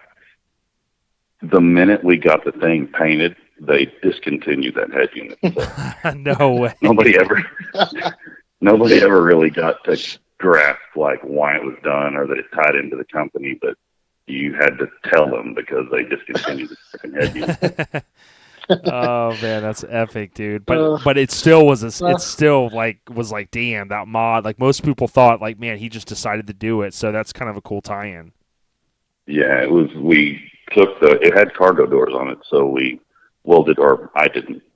Marco did. He welded the cargo doors down the center and then sliced them, and he did that thing in a week. Like from start to finish, he built that whole back door. Amazing. Insane, man. From a sketch. Like I took him a sketch one weekend, and like the next weekend it was done. Yeah, and it's like, Ruben, we wish builds came that, big mods came that quick nowadays, right? It's like, now it's like pulling teeth to get stuff or getting on a long waiting list. So that's kind of cool how it came together. Tell us a little bit about the interior, because like when you think of a van, you think of like, okay, we'll throw some speakers in the back. But to your point, Cope, you were trying to one up everything. And when I look at the photos, which we'll share a bunch of them of the van, I mean, the interior from top to bottom was like, dude, custom, and it looked like it was a mix of maybe leather. I don't know that there's any tweed in there, but mostly leather and vinyl. Yeah, it had a ultra leather and some tweed in it. Okay. I didn't want to do solid tweed so we did try to do mostly the ultra leather with tweed accents. Got it. Tweed back in the day was everywhere. Yeah, and it's like it's really making a comeback, and but it's also cool that you had the billet pedals in it, because like now you can go to low car, and whether you're drive by wire or drive by signal, those type of things. with these different motors, but like you even had like custom billet pedals and stuff like that. I mean, this just wasn't for the faint of heart. I mean, you literally went all in on this thing like as a kill shot. Yeah, it was super street rod influenced. We initially there was a van that was, I'm trying to think of the name. It was Overdrive, I think, maybe. There was a van on the ISCA tour that was crazy. So I decided that I wanted to build it to kind of compete in the ISCA also and go after that guy. And same thing with the back door. The minute we got it done, the head unit changed. The minute we got the van done, that guy retired the van. So never got to compete against him, but his van was amazing. But yeah, it's pretty cool how that was what led into it. It was just like super street rod influence kind of build. And then I like how Cal Concepts, they were telling us too about the competition back then. It was very big, and like you guys looked at that as like a, not as like, I'm going to take you out, but it was like, man, hey, you got some badass shit. I want to compete against you, and here's my stuff. Yeah. No, it wasn't like that. That van was just crazy. I remember the first time I saw it. So like, he doesn't have anybody even remotely close to as far as to compete against in his class. So I was going to give it a shot, but didn't make it in time. Yeah, and, Ruben, like, what's something in your mind, right, talking about Cope's van, what stood out to you, like, over the years, kind of seeing it in magazines and even in person? Well, I was fortunate enough to see it once in Vegas at CES. I believe it was 98. I think you had it there in Bell Punk's booth. Yeah. I mean, me being the motorhead, the motor you had in it, it was what, like an LT1, I want to say? For what? Yeah, we did a ZZ4 crate with fully polished tune port, like off a Camaro. It was a Camaro Revette. Yeah. Yes. It was beautiful. Yeah, and to your point, it was like, with the interior, you kind of touched upon the blue paint, the stereo, obviously. It had the billet steering wheel, and it just had like pretty much everything, like this perfect kind of recipe, right? Especially for the mini truck scene and really just the automotive industry at the time. Now, one question I had was about, I know oftentimes in like the magazine articles and stuff, it did say GMC Safari, and it had the Safari front end. Was that like a misnomer, or is it just like, I mean, because a lot of times when I see these, I just go, hey, it's an Astro van. Yeah, so the original van was a Chevrolet, but back then I was a huge GMC fan. I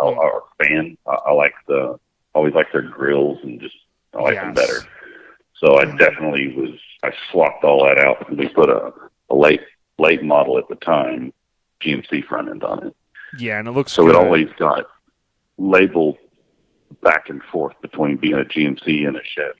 Yeah, we've seen that with like the dualies and stuff and the Suburbans and things like that where, kind of the same thing happened.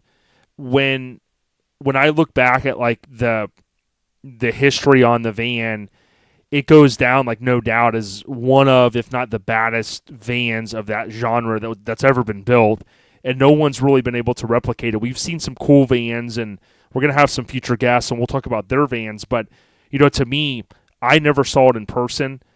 I think it was pretty awesome that you had it at Spring Break Nats, I think 97, and then from everything that I understand, it was shot on Daytona Beach, correct?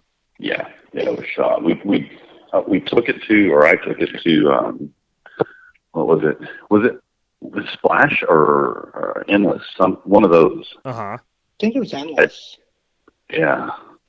Took it there and kind of debuted it. And then I think right after that, we took it to Heat Wave. I think. I'm old. Yeah, no. Forgetting these days. Yeah, but I think it was cool, though, and before we started talking, like, for the listeners, Florida, back in the day, we were kind of known for neons and things like that, but for you to have it at the stereo show, I think it was here in Florida, and then to be shot, I think that just was a huge thing because it really gave a cool appeal to the overall shoot of the van, with the sand and the blue paint and stuff. Oh, the beach was awesome to shoot it on. It was a cool concept for them to come up with, and then I was all about it. We have to shoot it on the beach. Right. Yeah, and from the magazines that I have, kind of looking back, it looks like it was Mike Shartsis and then a gentleman by the name of Paul Morton that did the write-up. I know in auto, sound, and security, and they seem like good. We've had Mike on. They seem like both good guys. Yeah, both of them are awesome. So a question you may or may not want to answer this one in terms of the whereabouts. Now, there is a page, and we're friends with them. It's called Mini Truck and Where Are They Now? And often, like these famous builds will, you'll get tagged and things like that. And but do you? I'll just give you this. The rumor that a lot of my friends and I had heard like maybe 10, 15 years ago is someone's got it. It's up on some jack stands and the person just wants to keep it. And it's, it's kind of like it's off the grid, right? But do you mind answering maybe where it's at? Or do you ever have any kind of thoughts of getting it back? Or is there someone out there that might resurrect it one day? All right. So So my buddy Todd and I went to the Relax Show, the All-Star event, the last one I had. And we were all sitting around Twin States trailer, and people are asking questions. And I don't really talk about it, but it's like, all right, everybody wants to know who's here, I'll tell. Okay. So the van kind of just disappeared. And without going into details, it was kind of taken. Okay. Without any of my control. So, got it. I need to go in depth with that because that leaves it. That sounds super shady. It was in a storage unit that somebody else their name was on the storage unit. I wasn't even in the state. I'd moved. That was the 6 months I was telling you about earlier. Okay. So it is in a storage unit. Then we find out, I get a phone call from somebody. They're like, man, I swear that I saw your van outside a storage unit in this town. He's like, I can't. He goes, I pull around, look at the gate. He goes, I can't really see anything. It's locked. Mm-hmm. So we start digging around. Apparently, the unit didn't get paid on, and that thing disappeared. And it didn't matter how much hell I raised, they wouldn't talk to me because my name, regardless of the title and the magazines and all this stuff, they wouldn't divulge any information to me. I'm like, I want my vehicle back. And so it just kind of went up in smoke.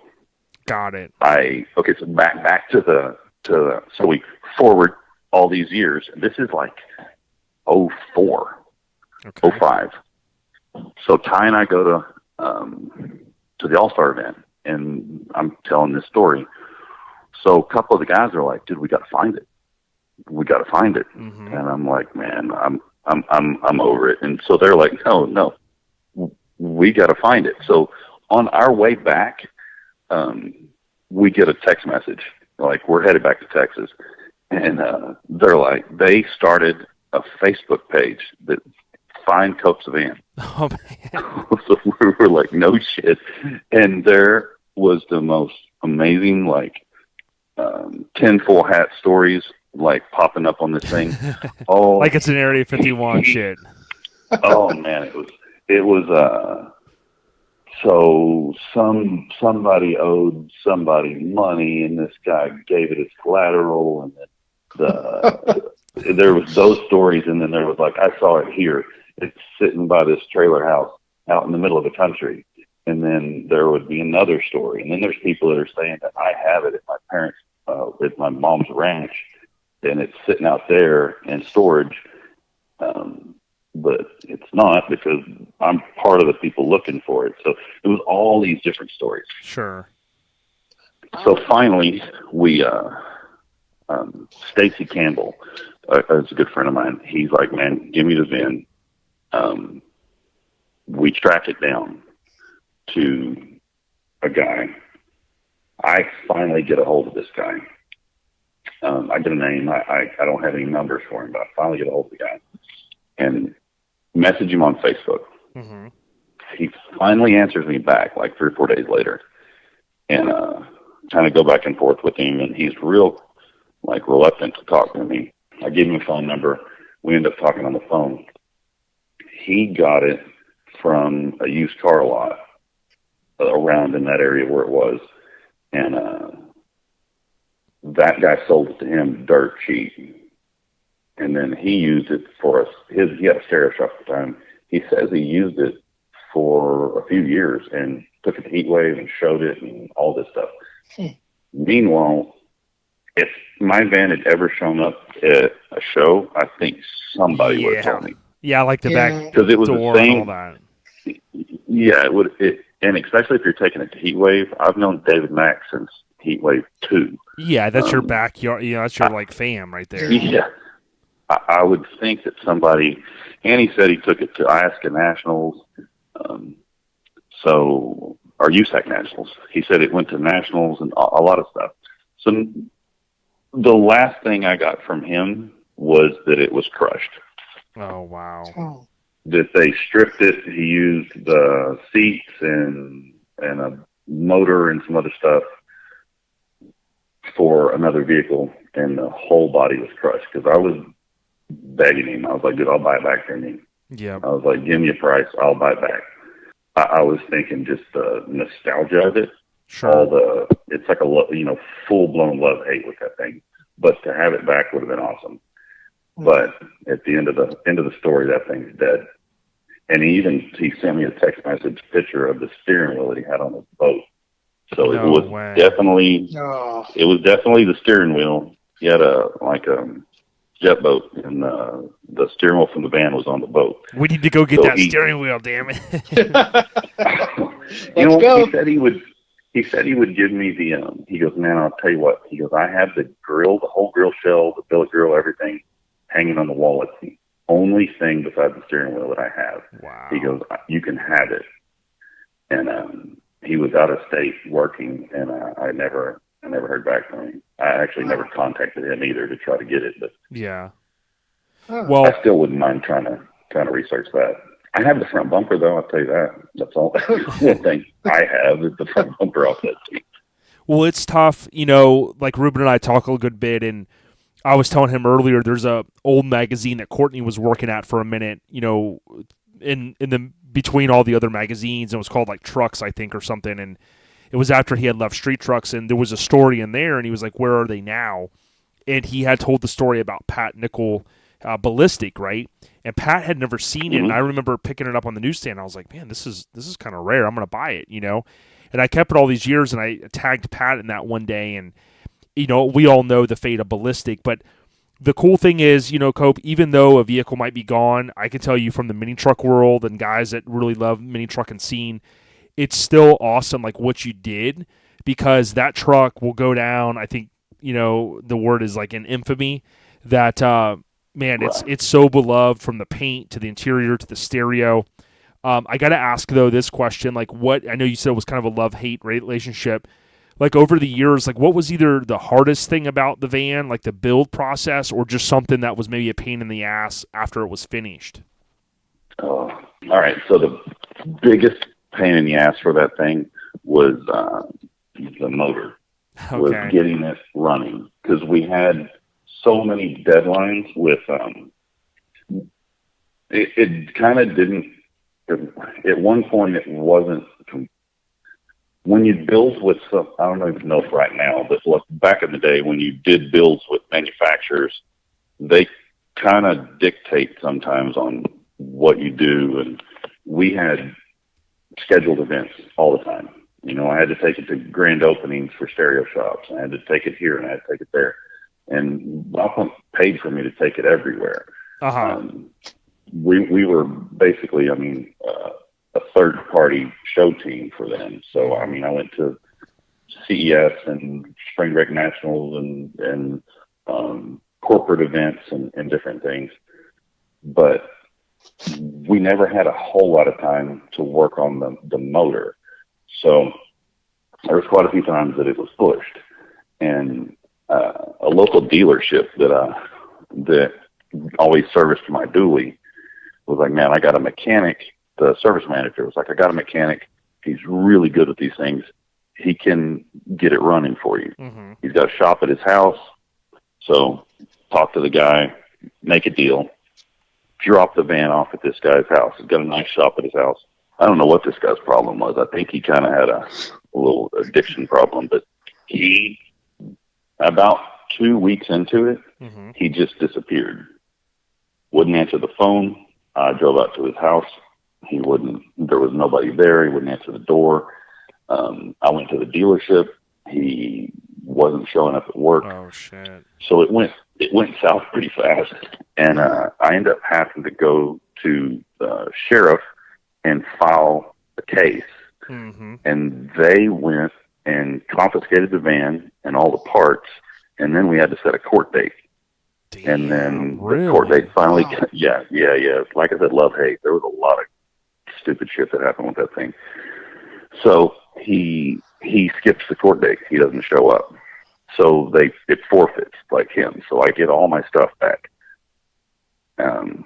But yeah, the motor, like going through that kind of goofy shit, that motor was the biggest pain in the ass with that. Yeah, and some of those motors are, I know, like, my truck, a lot of guys know, the Bada Bing S10, and, I've had challenges with just, it was kind of this weird, they used the motor from 96 to 99, and it ran when I first finished it, and then, I had problems with the head gaskets, and it's just kind of been a thorn in my side, and, luckily now we can just, like, LS everything, so that's kind of on the to-do list, but I know what you mean. And before we finish, like, talking about the van, so, like, I appreciate, I know the listeners are going to appreciate, like, all the stories you've told so far. You mentioned another van that you had earlier. I do have to ask, was that a van that maybe turned up that was an orange van? Because I know that you might have a connection to another famous orange van. Yeah, so I bought a van while the blue one was being worked on. I was friends with Brian Gendro. Mm-hmm. I'm friends with Brian Gendro. So Brian had a K2 primered van, and it had a giant sliding rag top in it. Chevy pickup front bumper on it with a little ends that molded into the fender. Really cool. I think he'd been doing maybe some tech articles with Courtney on that. So I talked him out of this thing. And like a good mini truck friend would do. Yeah. I'm like, I gotta have it. So right. I ended up getting that van from Brian. And Brian got it from Pat Nichols. So it went from Pat to Brian to me, and then we drove.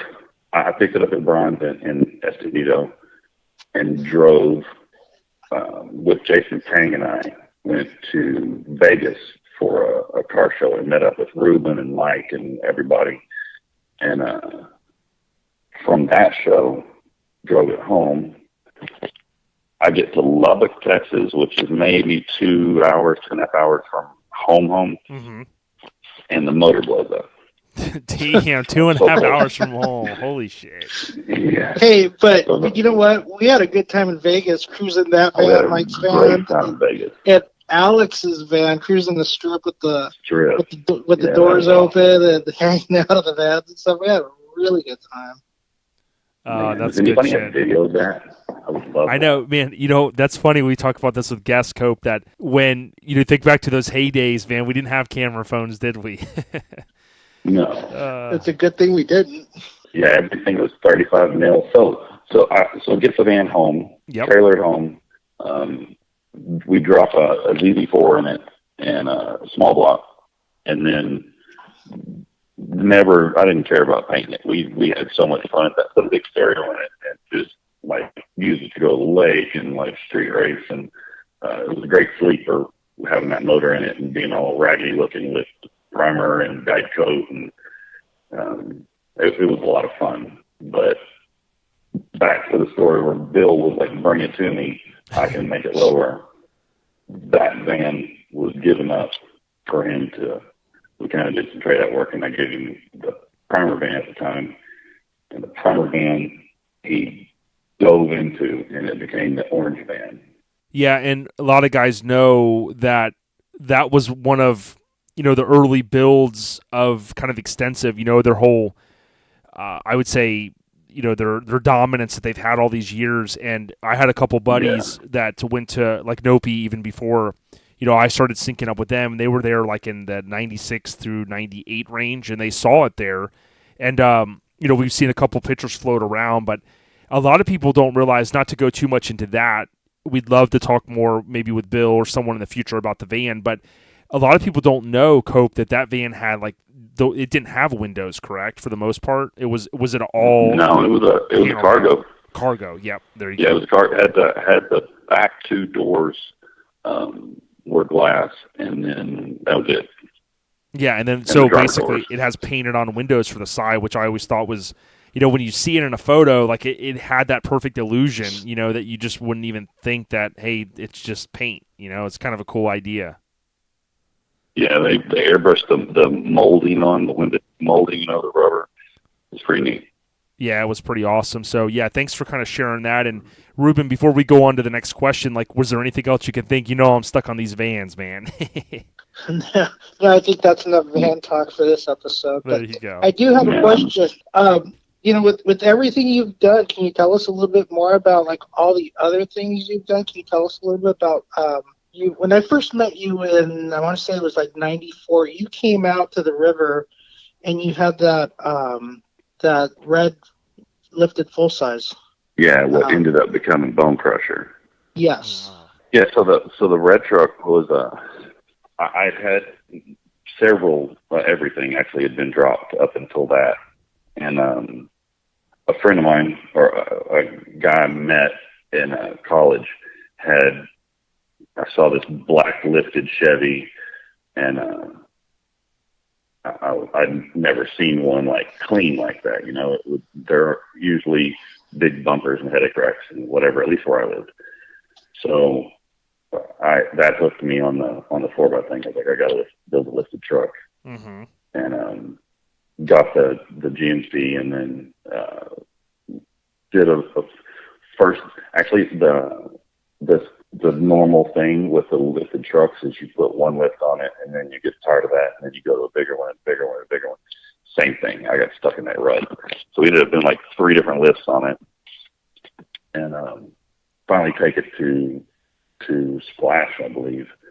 And from there, we went to Cal Concepts. I'd made an appointment to have it painted. So we took it out there for Splash, and then drove from there to Bakersfield and dropped it off to Kyle and Dion and Craig. Damn. Now, Craig Elder wound up with that truck, right? Yes. Okay. Yeah, Craig and I traded the John Lotto's single cab. Craig had John's single cab, and I ended up trading for that. And Craig flew out and drove Bone Crusher home. And I honestly don't know what happened to it. I heard he sold it to somebody or traded it for a Suburban, and then that was the last I heard about it. Gotcha. Now, do you still have that yellow truck, or did you get rid of it? No, I traded. I kind of got tired of it. It was a build that at that point in time I couldn't finish, and I traded it for a sport bike, for a ZX9 to Adam at Big Time. Okay. And Adam finished it. Okay, I gotcha. Okay. Now, I also remember you had, I was telling Jason a story earlier today about the Honda Civic. Yeah, man. Was that yours or was that Robert Wilson's? No, it was Robert's. Talk about a pain in the ass vehicle. That one was a giant pain in the ass. That was a bad move on my behalf. We at the shop, we had kids starting to come in. We didn't do tuners at all. So we had kids coming in wanting parts, and I knew all the people in Cali, so it was asking them questions, and some people were in that scene, so it was easy to try to figure out that industry. But nobody at the shop nobody had a tuner car. None of us. I had like a 4x and the dually and everything was lowered. But I had a 96 Impala SS with a bunch of work done to it. And my dumbass trades Robert that Impala for a Honda because nobody else wanted one.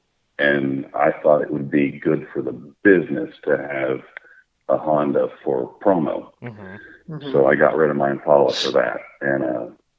And got a lot of press though. It was a cool car. I had fun with it while it ran. It blew up over and over and over again, but it was fun while it ran. Oh, it was a cover car on Super Street? Yeah, it was. We got Sean shot it for the cover of Super Street.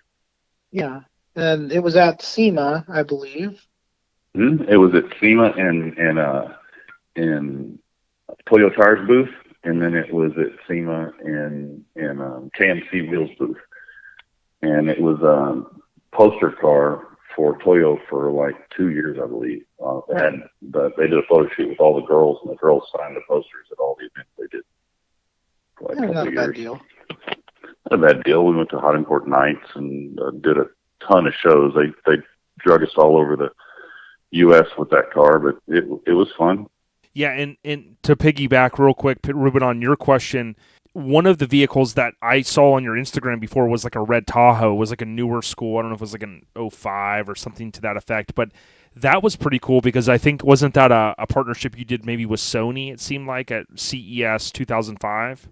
Yeah, we did. It'd been a few years since I'd done anything with Blaupunk, and was just BSing with one of the guys on the phone, and we kind of struck a deal to do the Tahoe, and it was at the time 22s. I know they're tiny now, like with all the crazy giant ones, but 22s were just coming into play, and 24s they had the bigger tires, not the little ones. Mm-hmm. So I called Bill, my go-to, and I was like, we need this thing on the ground. So we did 22s, and Bill laid it out, and we built it for Blaupunk for CES, so it was in their booth. It had what was it, like 16 12s, I think. Damn. And did 4 bucket seats, like I think 16 12s in it, and there was an amp. I think it was 1 amp per 12, and then like another 4 amps on the mids and highs or something. There was amps everywhere in that thing. Got it. Yeah, then Ruben, I think you were going to maybe ask about a different vehicle there. Yeah, I was going to transition and ask you, you had mentioned Sean Carlson. Yeah. I was going to ask you, I remember you were out in California and you happened to acquire his Toyota, the extra cab.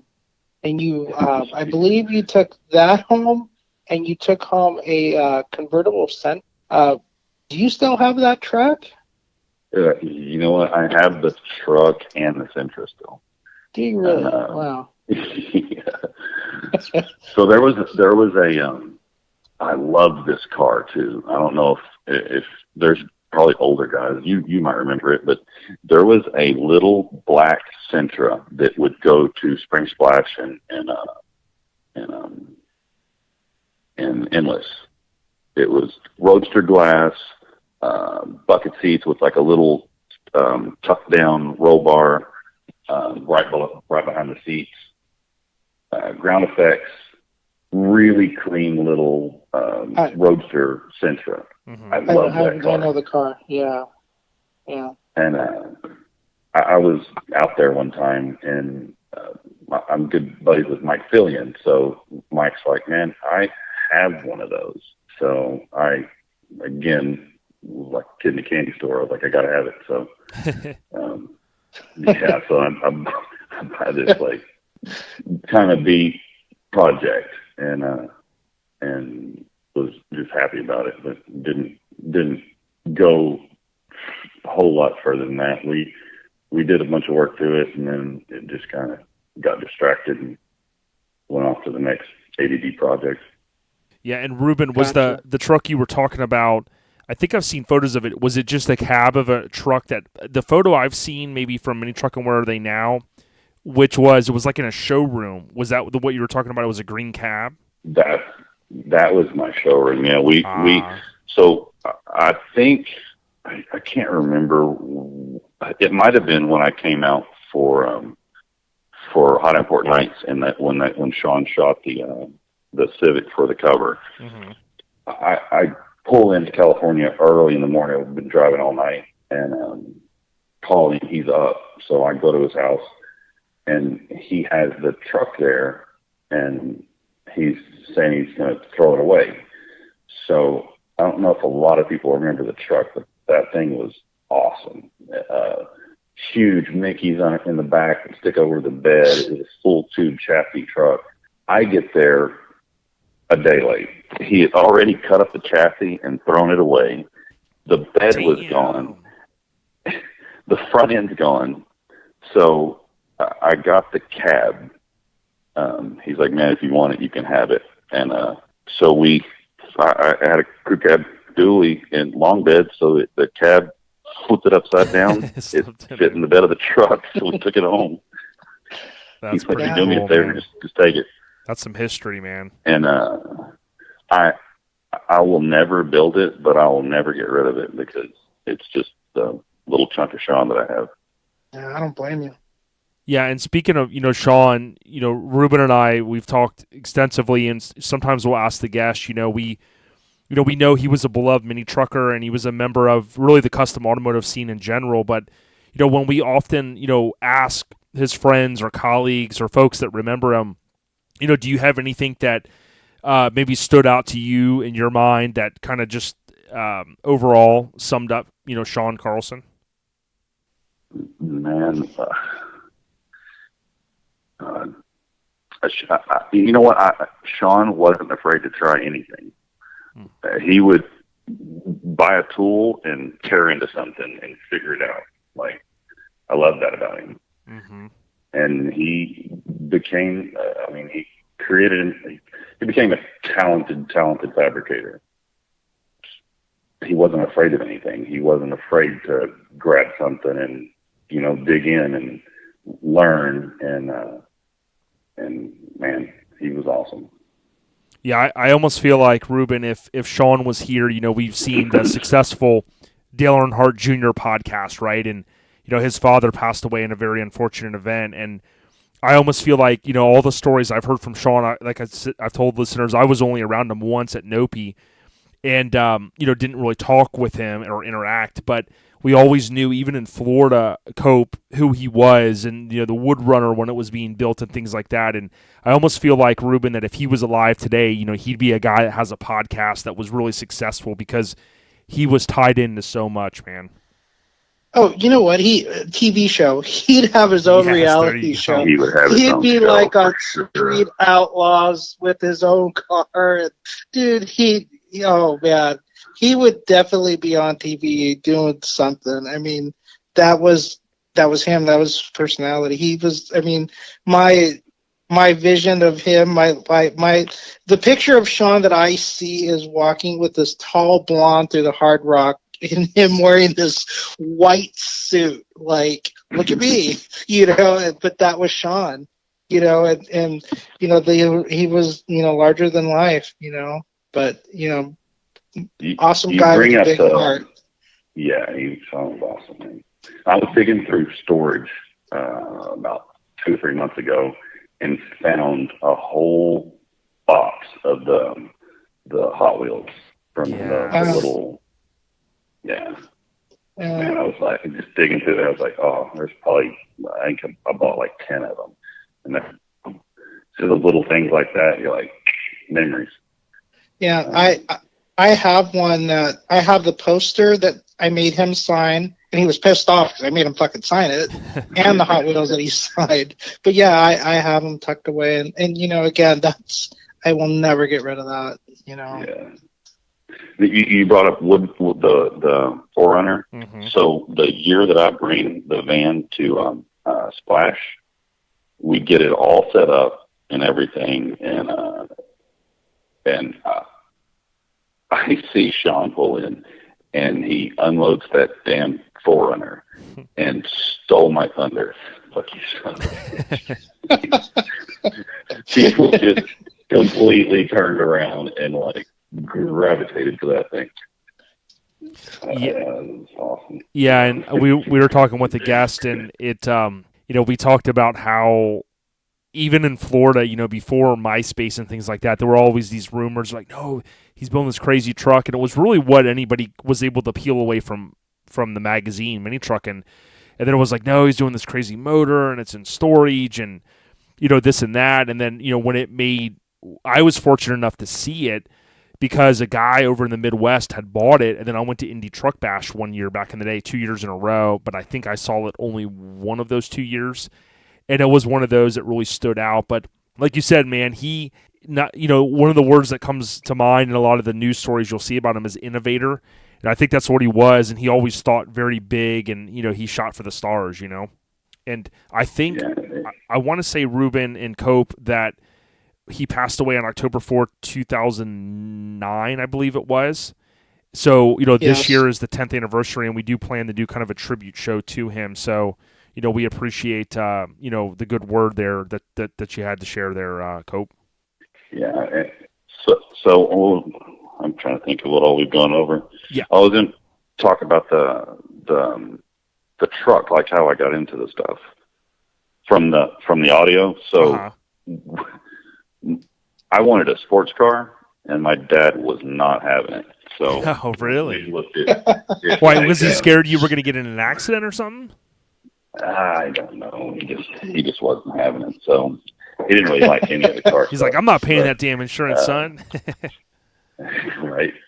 So a friend of mine has got a 81, I think, step side. 454, like built big block. It was dropped like 5.7, like super cool truck, big fat tires in the back. But it's fast. So we end up, my best friend in high school's dad bought and sold cars, and he found me an 82 step side at auction. So we got that, and we did a ZZ3 crate motor in that one, and basically just bypassed not getting the sports car and just built a high rod truck. So like the influences for getting into that thing was my buddy in high school and Gold Rush. Does anybody remember that truck? Gold Digger, Gold Rush. Yeah, I'm going to have to look that one up. It comes to mind, but I'm going to look that up. I actually found it for sale about a year or so ago, but it's white with like blue flames on it or something. Completely different truck. But Gold Digger was awesome. Yeah, that thing was, it was in trucking. It was like one of the turntable trucks way back in the day, like an ISCA crazy build. Oh, right. You know what? So I just did the Google image. Yes, I have that truck in. I have a couple because I think it was like in there is like a special. The image that I'm looking at here was like one of the, I think maybe year in reviews. It was featured in May of '88. But you're right. That truck was like insane. The amount of the body work, like the front end and things like that. Yeah, that definitely stuck out. So any of the listeners, and we'll share some of the images, you can Google Gold Digger Chevy truck, and that'll come up there. And there's even there's a thread on the 67 to 72 ChevyTrucks.com page, which is a site I used to get a lot of photos from. And they even, have a whole little section in there where people have uploaded the scans and whatnot. But, yeah, I think that was a 77 Chevy pickup. That thing was insane. You know what's cool, too, Cope, and Ruben, we talk about this, too, like how things kind of come full circle. And maybe like in the late 90s as a sport truck and the 88 to 98 really took off, like someone might look at that and go, that's not too cool. Some people may. But nowadays... Right. It's like the nostalgia's coming back, and people like just dig, the trucks of that era, and that was one that definitely stood out. Yeah, I was disappointed when I found it, and it didn't look like that because they weren't asking a lot of money for it. But if it had still looked like it did when it was first built. If I could have at the time, I would have loved to have snagged that truck up. Yeah, I could see Just why. from it being the influence as a kid, seeing it in the magazines, and my truck looked nothing like that. It had a bunch of body mods, but it wasn't on that level. But that truck was still cool. And it shows even like without, body drops and bags and things, like people could still build stuff that were just like mind blowing, especially with the detail in the engine bay and, all the paint work and stuff. But, that kind of brings us to a question. Like when you think of, I remind some of my friends and the folks in the scene that Mini Truckin' Magazine, it lasted from 88 to 2014, which is really a damn good run for any publication because, there's plenty out there that haven't lasted that long. But, Mini Truckin', Ruben and I talk about it a lot. It really wasn't a fad, maybe like so many parents thought it might be. But if, you've had your good, awesome run all these years and you're still at it. But, why do you think maybe the mini truck scene and culture has lasted so long and really continues to thrive, man? Man, that's a hard one. I think it's when you end up going to the shows and it was kind of for me, when you go to a show and you meet all these other people that are into the same thing you're into, and it just steamrolls, instead of where I grew up, there wasn't a whole lot of people into cars. But when the first time we went to Texas Heatwave, I was surrounded by everybody like-minded, That people like the same stuff you did. Exactly. So I think it ends up, it's kind of like a family culture, like you get just pulled into it. And yeah, and it's awesome you say that too, because Kern Moore from Oregon, she's an RA, and she kind of said the same thing. She goes, I fell in love with the truck scene, and she goes, I didn't even realize there were other people that liked it. She just stumbled across the magazine, before social media, and I think that kind of ties into what you're saying. Yeah, okay, so my friend and I go to Heatwave 2 was the first one I went to, and we got there early on Friday, and I met David Mack. They were working on the stage and getting all that stuff ready, and I'm like, we've never been here, He's like, man, there's already some camps here. He's like, go to the back of the park, and there's some guys, trendsetters, are up there. He's like, they're super cool. Go up there and so we jump in the truck and drive around and end up meeting like Pat Maxwell and all the guys from Trendsetters back in the day. And they took us in and were completely nice, not knowing us from anybody. And we ended up camping with them the whole weekend. So that is what grabbed me, the camaraderie of meeting homies, slapping hands, and becoming friends. And some of those guys, right, correct me if I'm wrong, have been like lifelong friendships. Yes, I'm friends with a ton of those people still. Yep, understood. So, Ruben, I'll let you take the next one, homie. All right, man. Hey, Cope, so with all your years involved in mini trucking and traveling and stuff, what's been your most memorable trip, memorable show, doing all this? Man. Let's see, I would say the van going to Florida for Spring Break Nationals. Damn. I think that was a good trip. I'll accept that one since I live here.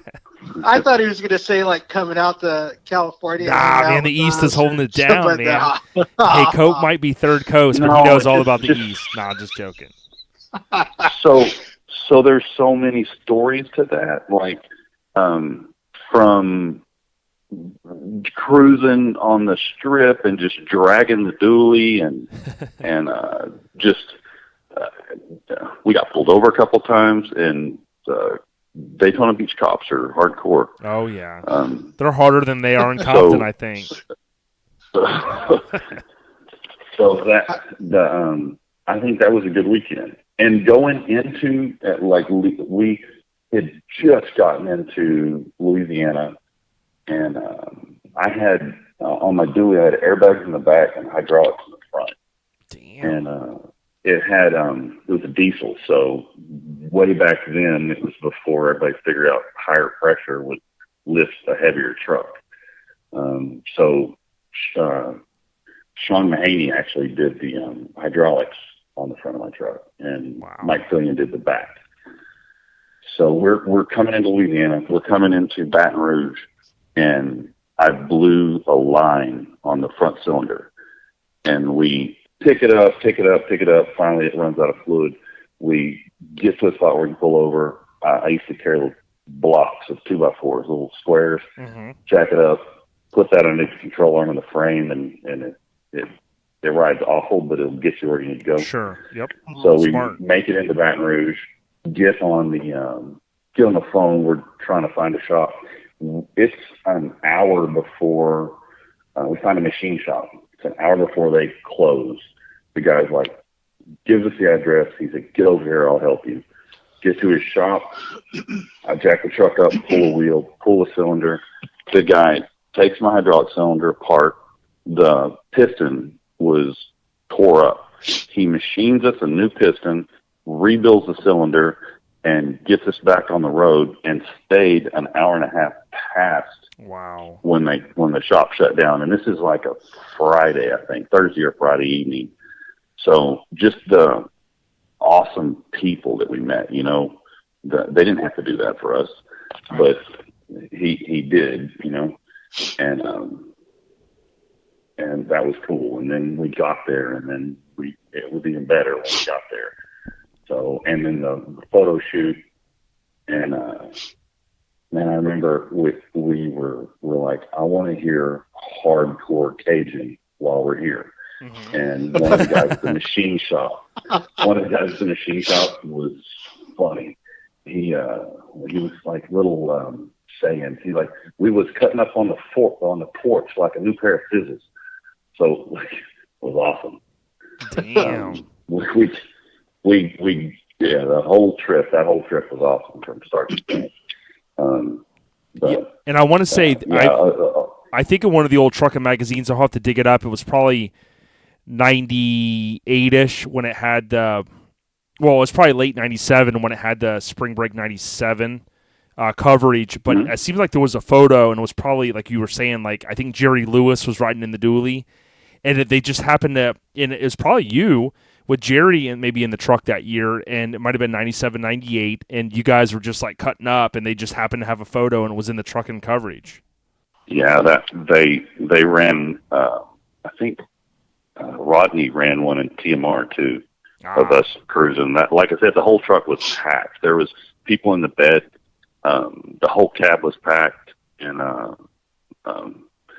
think Bill was the one riding. Yeah, we actually got pulled over because he was hanging out the passenger window, sitting on the windowsill. Damn, Bill's always been crazy, hasn't he? Yeah, he gets us pulled over. So yeah, that was a good trip, man. That's good memories. The good old days. I did want to just stop for a moment and kind of go back. I know, there's a lot, we don't have time to talk about all the vehicles, but, we'll share your Instagram name here in a few minutes, but it seems like from you're looking at your Instagram, going back to like the whole previous vehicles or current vehicles you have, you do seem to be like, you like your Cadillac, don't you, man? You still have that? Man, I do like Cadillacs, but I don't have that one anymore. I'm actually in the process of trying to sell an Impala, and I'm looking to get a 59 coupe. Okay. Yeah, because I know that you had the white one. Another one. And it seemed like maybe it was about a year ago or so that you may have sold it. Okay. Yeah, I sold it to a friend of mine. But yeah, I'm trying to get a 59. I just have to get rid of one to get the other one.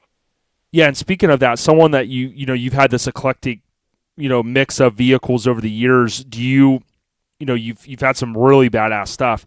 Do you find it where like your friend comes to you and they're just like, maybe they're in the cars, maybe they're not, but they're like, man, Cope, dude, this Cadillac, man, come on, man, are you going to sell it to me? When are you going to sell it to me? Like, do you get beat up a little bit by your buddies to say, hey, let your stuff go? Or do you just kind of say, you know what, it's time for me to move on to something different?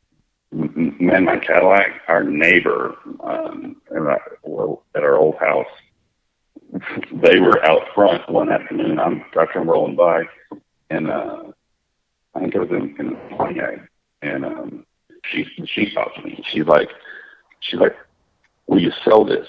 And I'm like, hell no, I'm not selling Pontiac. I was like, but I'll sell the Cadillac. And I just spouted off. I wasn't thinking, I was like, it's not going to go anywhere. Sure. And sure as shit, she's like, all right. And a couple of days go by, I get a message. So where we at on the Cadillac? What's the price? Like, oh crap, you really want it? So I ended up making them a good deal on it. It went to a good home. So cool.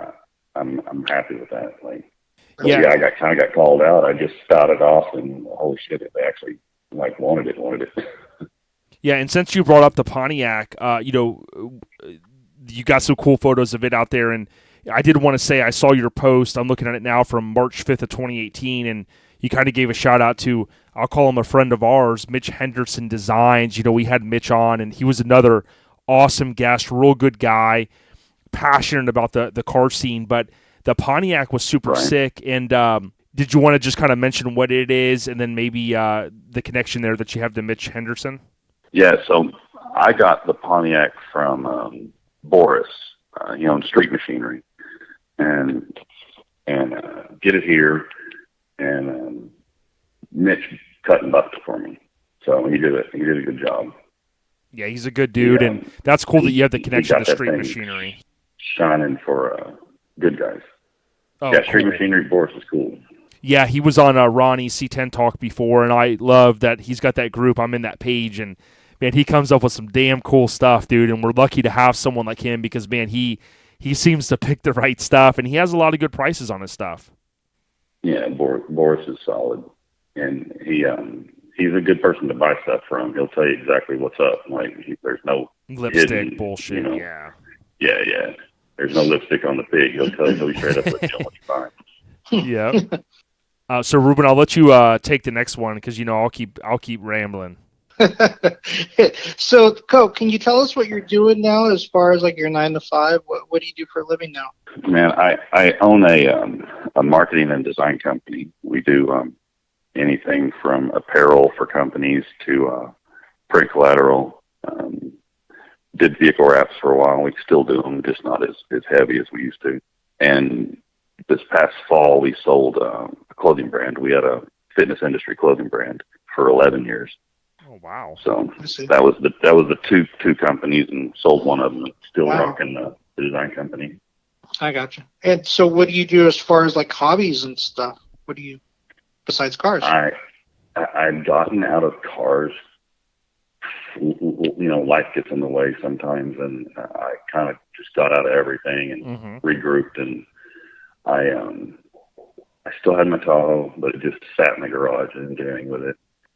And I ended up with a couple of clients in the Harley industry.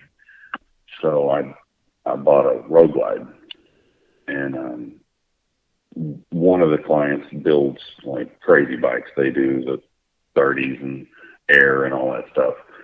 So I started doing trade out work. We did the magazine ads and a ton of stuff for them, and built a pretty crazy Road Glide. And that's kind of how I got back into it. And then I ended up trading a guy my Tahoe for that white Cadillac, and then kind of got back into cars with that. Gotcha. But yeah, I was out for a while, but yeah, and like you said, I think that's the best. Yeah, that's the best way to describe it. Like, life gets in the way, and we see it all too often, and we've both experienced it as well. Ruben and I know where you just got to kind of take a break, and it's cool though that over the years, man, like I know that but I hope that that a lot of guys look up to you, especially with the van. I mean, you even at a young age, man, like you came out with a kill shot, and you were just like boom, man, and that van has stood the test of time in a lot of our memories, especially just the cover. I mean, 2 back-to-back covers, like I said, for the Airhead Nation that's listening. You think about August of 97, and then boom, September 97, you had Auto Sound and Security, so that was pretty cool. But we've talked about a lot, man. Ruben, before I kind of wind it down, anything else on your mind as far as, questions for Ruben? You know what, Cope? I don't talk a lot personal stuff on here, but since I got you here, I want to thank you. 20 years ago, this past June, I had an aneurysm, and things weren't looking all that great for me. And after my surgery and stuff, and I was waking up and everything, one of the first persons that I recognized was you. You were in that hospital room, and I just want to thank you for being there for my family at the time. And I don't think I ever did. 20 years later, and here I am, and I just want to thank you. Thanks for being there. And we go way back. Yeah. There was had to be there.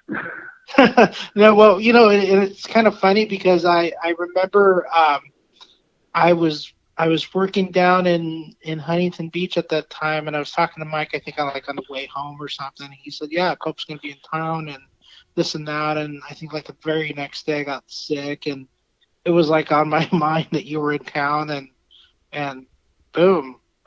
And when I woke up, I saw you were sitting there next to Eric Musgrove, and I'm like, oh yeah, he's here. I remember Mike said something, and of course I probably passed out, but yeah, thanks, man. I just wanted to say thank you. Man, no problem. I'm glad everything worked out where I was out. It definitely, being from Texas, wasn't a face you're Yeah. So, but again, thank you.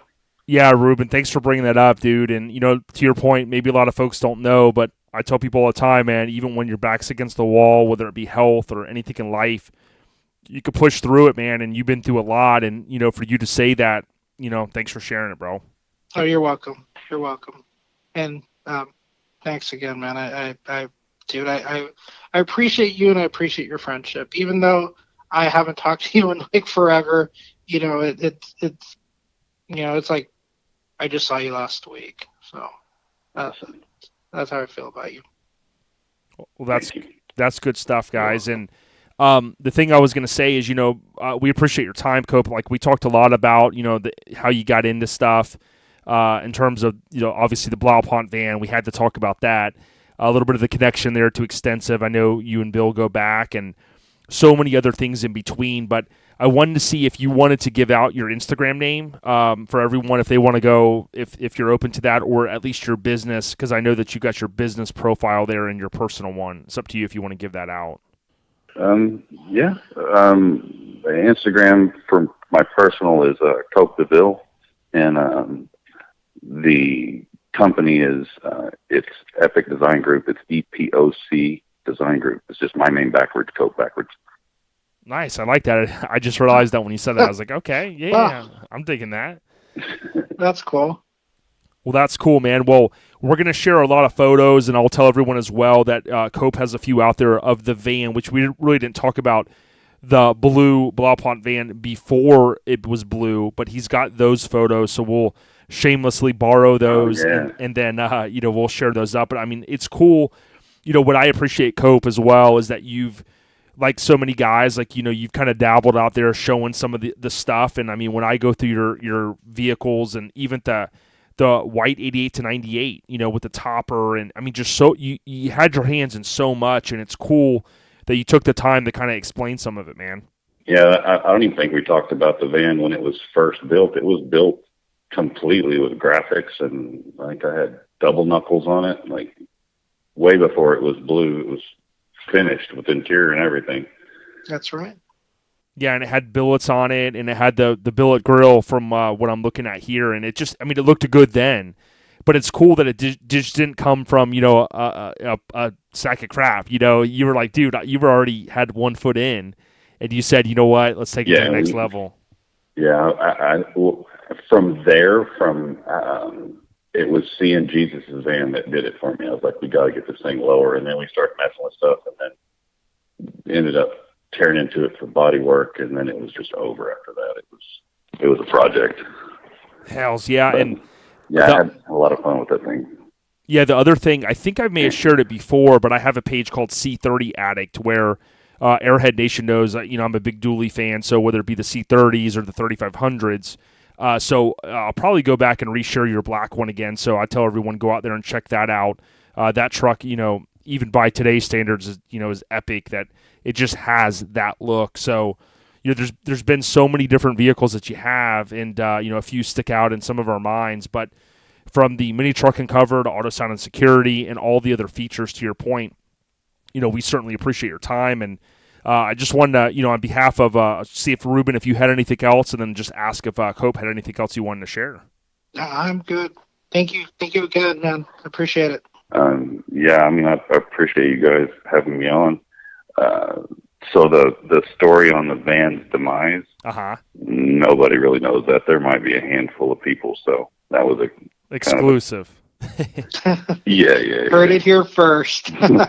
Well, it's good because we're friends with the homie that has the mini truck and where are they now, Tim, and I kind of joked with him a little bit, and he's done a good job of like creating these folders of different, because there's some trucks that'll come up over and over and over again. And I searched it earlier. I typed in Cope Kessler, and I saw some conversations from like over a year ago, going back to 2016. I think even when you were talking about Sean Carlson's truck in there. So, it's kind of cool. Maybe we can create a folder in there, and all these photos that I've collected, we can put them in there if there's not already a folder, and kind of say, hey, this one isn't around anymore, and then maybe people will stop asking about it. But no doubt it's etched in our minds, man. So Tim, hint. But yeah, Cope, we appreciate it. Go out there, follow Cope. It's Cope DeVille. Love the name, COPE _DE_Ville, VILLE. We'll surely be tagging you over the next week or so. And Cope, appreciate your candor and wish you and your family all the best, brother. And stay, as we always say, on the rise. Thank you. You guys have a good evening. You too, man. Good night. Peace out, Cope. So there you have it, Airhead Nation, and to all the listeners, Mr. Cope Kessler, dude, what a awesome, fun time that was to kind of take a trip down memory lane. I know, as I said earlier, I learned a few things, and it was awesome. We certainly appreciate his candor and kind of letting some of those old stories and some of the secrets about the van kind of out of the bag. So big ups to Cope Kessler, again, a legend in the scene, and just want to kind of let everyone know, if this is the first time you've listened, if you're on an iPhone and you're using the Apple Podcasts app, the purple pre-installed app, you can tap on Library at the very bottom, select the Our Lifestyle Podcast. Hopefully you've already subscribed, and scroll down a good bit. And once you scroll down, you're going to see where you can leave a rating. Hopefully it's a 5-star rating. You can tap the 5 stars, and then after that, you can even tap on Write a Review.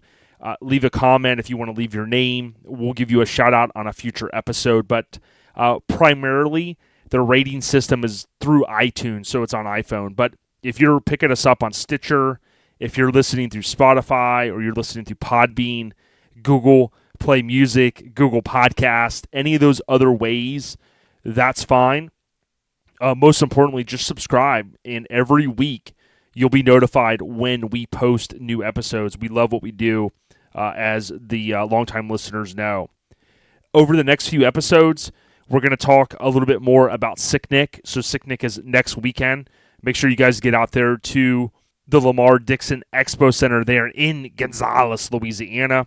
Also, we'll be talking about Street Trucks Issue 5, which, oh, by the way, had a 16-year-old that owned the truck on the cover. Also, you heard Bill Carlton's name come up. His truck was in that 5th issue, so we'll talk a little bit about that epic 88-98 dually.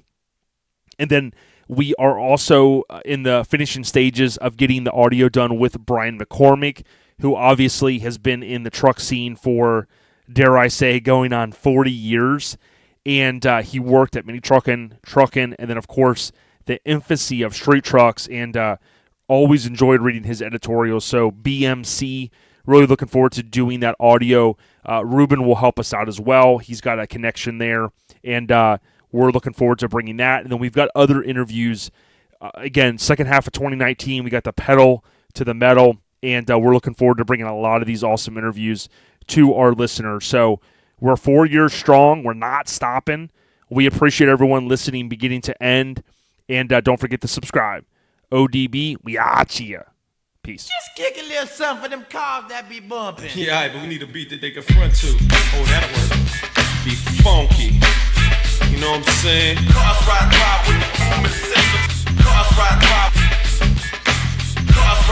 with the booming system. Funky. funky. All the cars out there and all the brothers, I like the front they ride.